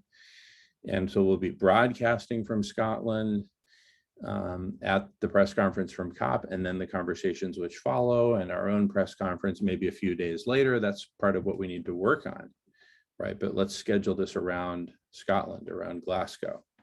November 6th is when we're doing the press conference from Glasgow.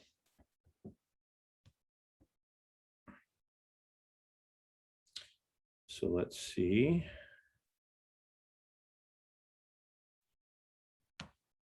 Paul McCartney is presenting at the same press conference on November 5th. And that night we have a dinner with Glasgow City Government, where we're presenting this declaration of openness to all the above. Yeah, November 6th is a Saturday, so that's perfect. We could potentially do a press conference on November 4th, focused on preparing for Glasgow, for COP. Maybe. We could do before, we could do after.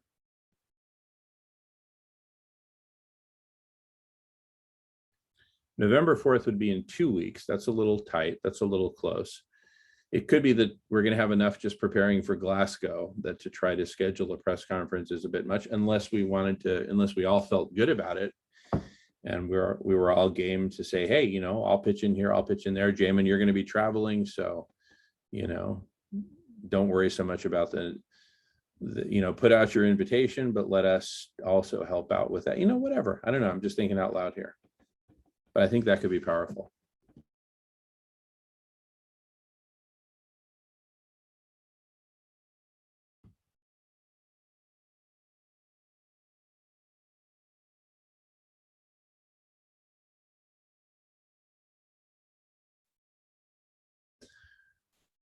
November 4th is a Thursday.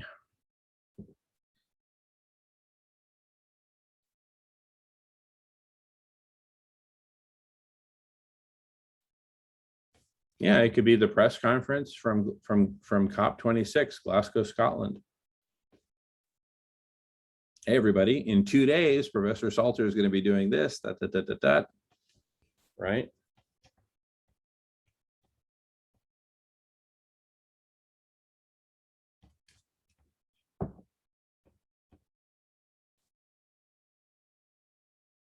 Anyway, let's give it some thought. We don't have to jump into that because, you know, we'll have enough going on, as I say, just with Scotland itself, right? We could always organize a press conference for after that, like the 11th. Yeah, because then I'll have networked with a bunch of people and I'll say, hey, how'd you like to participate in the international press conference you're doing on the 11th? We're doing one on the 6th. We're doing one. Yeah, that might be better. Network around like crazy from the moment I get there. Get as many people to come to Professor Salter's presentation.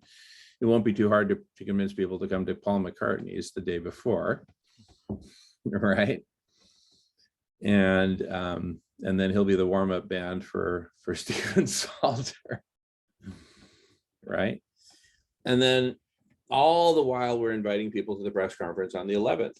So we'll say, you know, here's the basic thesis. We need a whole set of solutions. And, you know, the most radical solution and the most powerful solution you never heard of is marine cloud brightening. It's a form of solar radiation management. Come to the press conference on November 6th. Voila. You know, and what we're doing in the bigger picture is bringing together all these different solutions, plant-based foods, feeding everyone, economic transformation, political transformation, all this, the holistic transformation. Bret used some words from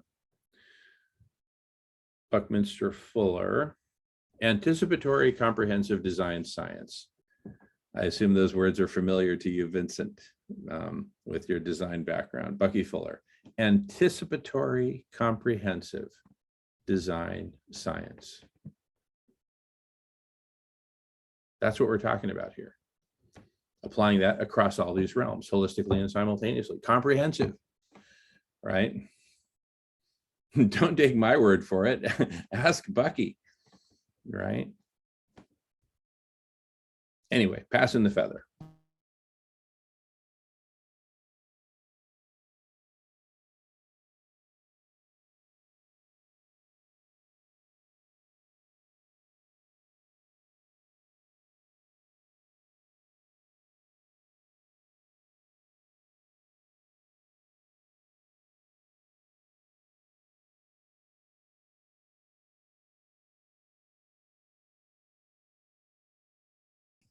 I don't know, Jamen, you're covering it all pretty well. There's not much left to say.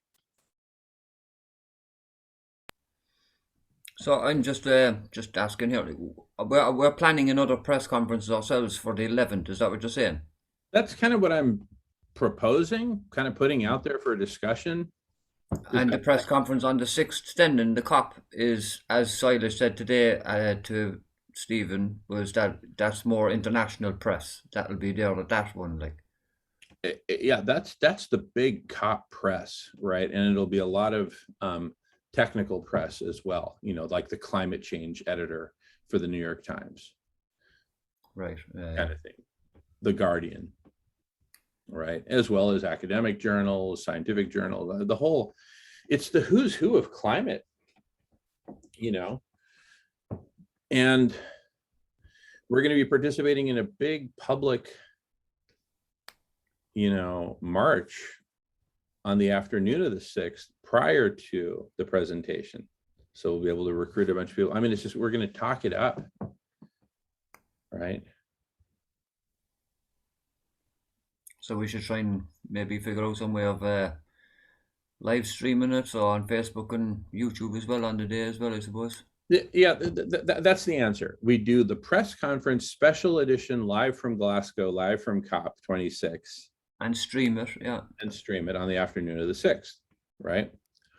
And then we do a follow-up press conference either 1 week or 2 weeks later, right? Which could be Thursday the 11th, which would be pretty much at the tail end. I think it's the first 2 weeks, actually. But, you know, that could be pretty exciting. And then we just invite people. I don't know. We'll have to see to what extent that would conflict with other stuff. But certainly on November 6th, live from Glasgow with Professor Stephen Salter presenting. I'll see if I can also stream the Paul McCartney. We'll have 2 press conferences in a row. You know, Friday, November 5th, that's Paul McCartney, and Saturday, November 6th, Dr. Stephen Salter.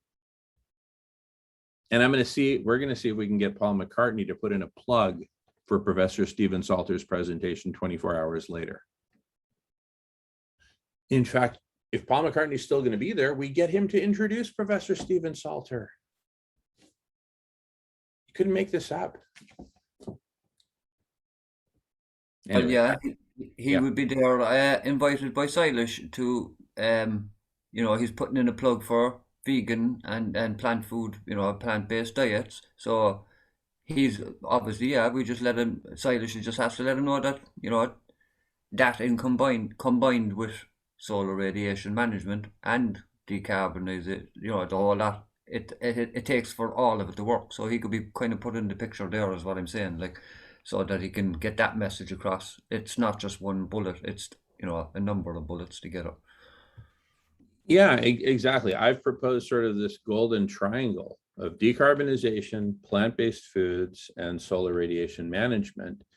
When I proposed that earlier today, when Professor Stephen Salter was here, he would say I would add a fourth, which is using minute amounts of iron in the oceans to stimulate phytoplankton growth for carbon sequestration and to deacidify the ocean, right?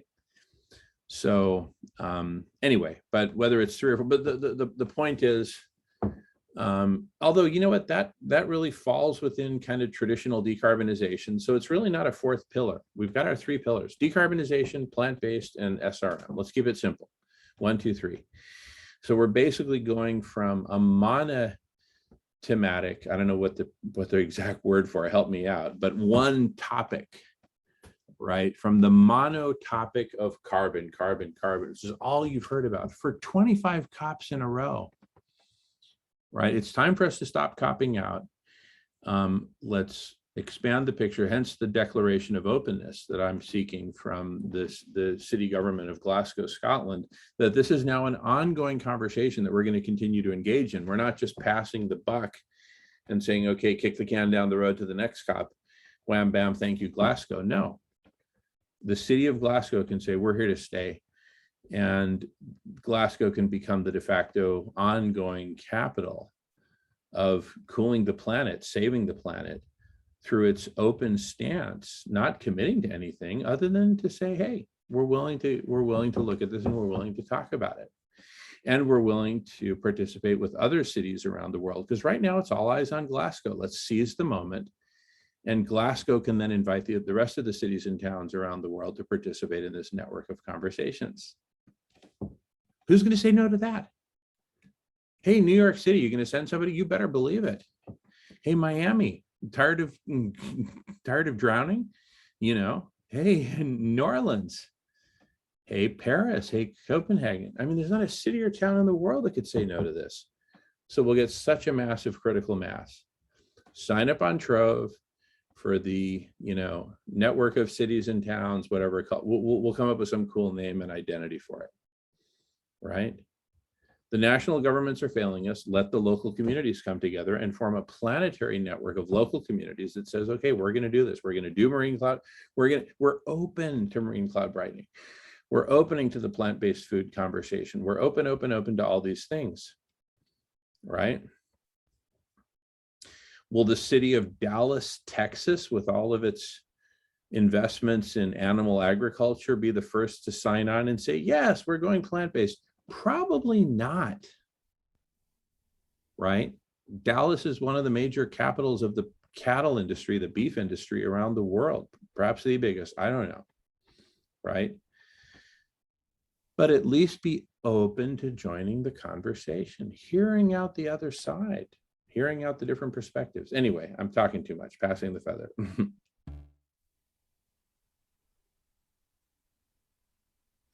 We've had 25 cop-outs. Glasgow says it's time to cop on. That's it. And then Glasgow just becomes this ongoing hub. It's a virtual Glasgow because it's all on Trove. It's Glasgow's, city page, city profile on Trove, which will be the gold standard. Oh, San Francisco, California, you want to sign up on Trove? Here, click here. But first, you might want to check out Glasgow. Here's a 3-minute video tour of Glasgow's home on Trove, or the Glasgow Pavilion on Trove, right? Why not? In San Francisco, all these San Francisco tech billionaires saying what? San Francisco's in the car on what? Is it on Facebook? Nope. Twitter? Nope. Nope. Trove. What's Trove? It's funny you say the pavilion, because I've been working while I was, in Europe and traveling, and I didn't really have my laptop functional. I was doing some sketching on my iPad, and I'll show the, hold on. I did a presentation so right after the press conference, there was another really cool event that we hosted called the Mapathon. Wow. Let's see.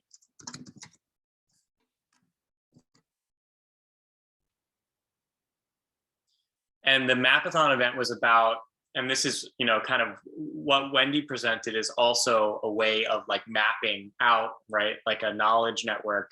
And Trove also is in the kind of business of mapping out, right, an event and then everything that's related to that event. And so the Mapathon was a really cool event because there was a bunch of people focused on mapping. So I gave a presentation for Trove, and I'm making a visual language to basically explain how information is connected to each other. So describing information architecture, but in a way that's actually using an actual architecture. So I'll show, I just wanted to show you guys this. So yeah, basically like you have like your personal home is like your architecture that has like your saved items, your like event calendar, your TV with your Discover. Then each one of your groups has a building. Each one of your networks has a pavilion. Wow. And then there's like goals like zero waste, which are connected to these different networks, which are connected to different groups. And then how it works is you have buildings. So like, right, so like a dome, or for a certain type of group, like this, like, there's different types of buildings for different types of groups. Within those groups or networks, you have spaces. So this is like inside of one building, there's troves, there's a project workbench, there's resources, there's an events calendar, there's a call repository, you have like an organizations dashboard. So these are all different rooms or spaces which has certain types of furniture in it. Just like your kitchen has a fridge, well, your project room has projects. It also has like, resources to help out with people that are working on projects. So within each space, there are different objects, right? Which is a data type. So like a book or a treasure chest of knowledge. And basically, I'm going to be working on making some like 2D graphics and 3D models of these different like buildings and rooms, as well as the different pieces of furniture to represent the different type of information or knowledge that's being shared, not only within a group. The only difference between reality and the Trove universe is that in Trove, when you have a book, that book could be in thousands of different groups, buildings at the same time, which kind of breaks reality, right? Because in reality, your physical thing can only be in one place at a time. And so what makes Trove different is that things can be in multiple different spaces all at once. But other than that, we're trying to really like help make this easily understandable by like a third grader, right? So like you have like thinking global, you have like buildings like the UN SDGs, and then you have like your local groups. And right, a global group like the UN might have a bigger space that's like a whole room that's a library. You might in your group just have a bookshelf, but on both of those spaces, it's the same type of space. It's both a place where you put books or resources. And so if a group committed to the same goal as the UN shares a resource or a book or a trove, a collection of things inside of their group, it should also become available inside of that UN library if it's something that's related to that sustainable development goal, for example. And so have been working on like how to actually make this whole information architecture like a physical architecture and have like rules to it so that it helps people understand how information can be shared across groups in a network so that we can all basically collaborate instead of compete to get the knowledge and the information out there in time for us to be able to coordinate and respond effectively.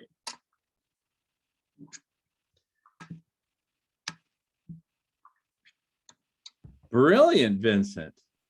That is absolutely brilliant. I just have one question, but that question was posed by someone else, so I'm going to give them the credit and let them ask the question. They can do it better, but here it is.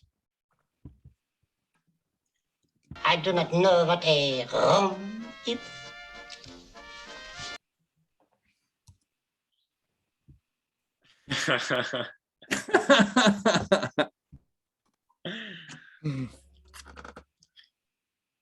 That's Well, awesome. you know what?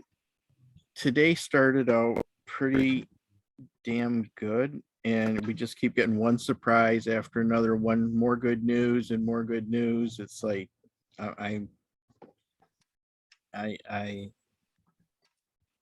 it's like, can we keep having new brilliant ideas come in? We've been on a roll so far. It's almost like, I know the block party is coming up and it's the night before and I'm sleeping and I'm dreaming about how good it could be, and I'm afraid I'll wake up here and find out.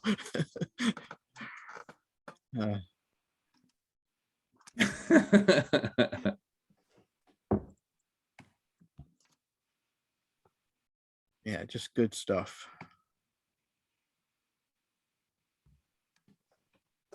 And the thing is, I'm telling you, Vincent, you would have had to grown up in the 70s to really, I had never seen Marco laugh so loud. James confirmed it. And we had never seen Kelly, Ray's wife, laugh so loud.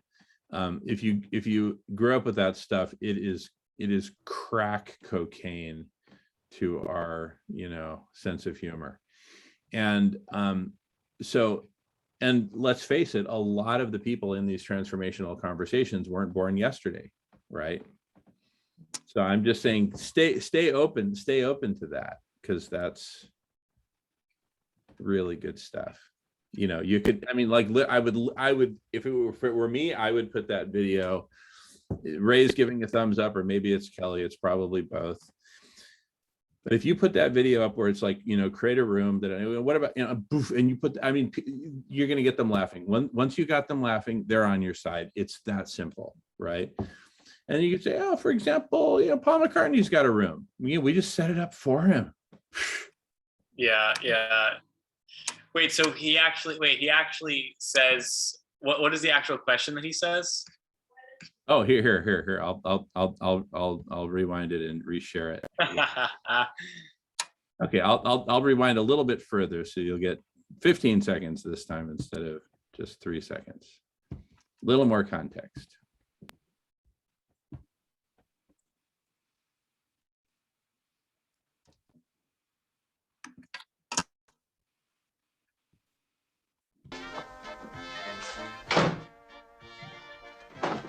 Doug? Good day.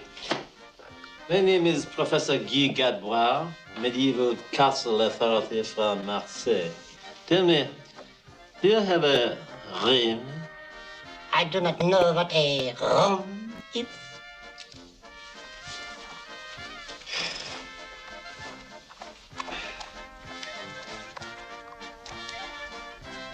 Zimmer. A room. That is what I have been saying, you idiot. Room. Zimmer. The guy runs a pension. It's not like he's running a vegetable stand. What he rents are rooms, and he's the one who said, good day. It's just so hilarious. Does your dear go back? No. Oh. Nice dog. I thought you said your dog did not bite. That is not my dog.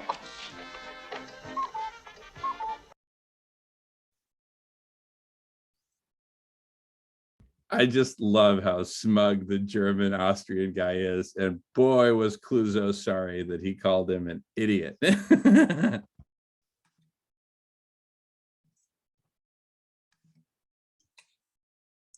That's great. So you could put up that video with really two messages. You know, what is a room?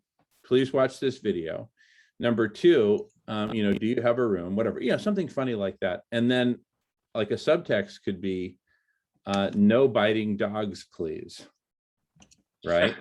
Meaning that this is a safe space, right? This is not a place to get up and have a food fight and start swearing at people and, you know, all that stuff. Because let's face it, that's one of people's biggest fears when it comes to participating in online gatherings, right?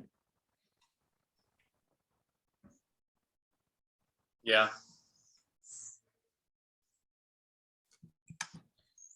So anyway, and like I said, you'll totally get people of our generation on your side big time. They'll be sharing it around. Hey, did you see it? Well, it's up on Trove. Just go to Trove, look for the Clusea. They'll go for let them go for the free candy.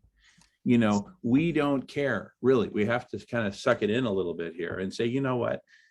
How we get them in is kind of less important than that they get in, right? Because we need to scale this up quickly because time is running out on the planet. We need a room. We need a lot of room. We need 100 rooms with 10 people each. That's 1,000 people, piece of cake. Once Umair puts out the clarion call.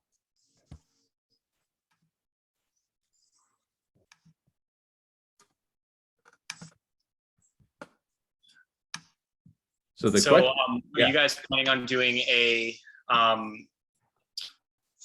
press conference that you said would have like basically like more focused this time on climate? Well, the one that we're going to do from COP26 on November 6th with Professor Stephen Salter, that's inside COP26. So it's, I mean, it's just going to be like, you know, I mean, it would be, here's what it's like, Vincent. Let's say you're like just some blogger writing about sports blogs and all that, and suddenly you're at the FIFA World Cup Championship. Pele has just led Brazil to its 3rd World Cup victory, and you're right there in the press conference with Pele. I mean, that's what this is like. That's how big this is, right? Now, obviously, global warming isn't everything we do, but it's about, I don't know, maybe 1/3 of what we do. Our big 3 are, you know, collective intelligence, including press conference, block party, Dear Umair, etc., global warming, and feeding everyone plant-based foods. Those are our big 3. So this is like 1/3 of what we do, and it's World Cup level stuff. I mean, this is the World Cup of climate change. It's the COP meeting that happens every 2 or 3 years or whatever. This is the biggie. Yeah, no, I know it's a big one. Awesome. I mean, the only thing that even comes close is the American Geophysical Union annual conference. And if you didn't fall asleep while I was citing the name of it, it's where a bunch of physicists, geophysicists, climate scientists, oceanographers, a little bit of charity laughter would be good, even from Ireland. But I'm just saying, the American, give me a break. I mean, that just spells climate dork. It spells, you know, guys with pot bellies, you know. But COP, that's some sexy shit. COP26 in Glasgow, Scotland, that's James Bond kind of stuff. Go ahead, Marco. The AGU meeting is in December in New Orleans this year. Perfect. Well, let's go to New Orleans in December and we'll present from there. We'll probably get invitations from COP. Ye Tao is going to be at COP, right? Well, good work on landing all the awesome COP synergies happening. It's great. I'm gonna have to run. But, all right, with Paul McCartney warming up for our, I mean, it doesn't. He's our warm-up band, for crying out loud. It's great. It's great. All right. Great to see you, Vincent. Great stuff. Hey, thanks again for all the great collaboration with Wendy. That was super crazy cool. And so exciting. So is everyone basically on board for doing the press conference from Glasgow, November 6th, 4 p.m. local time? It'll go for half an hour, and we'll probably do some conversation afterwards. Why not? You know, but anyway, is everyone cool with that? All right. Take care, Vincent. You're off the hook. We'll follow up. Thanks, man. See you soon. Oh my goodness. Goodness gracious.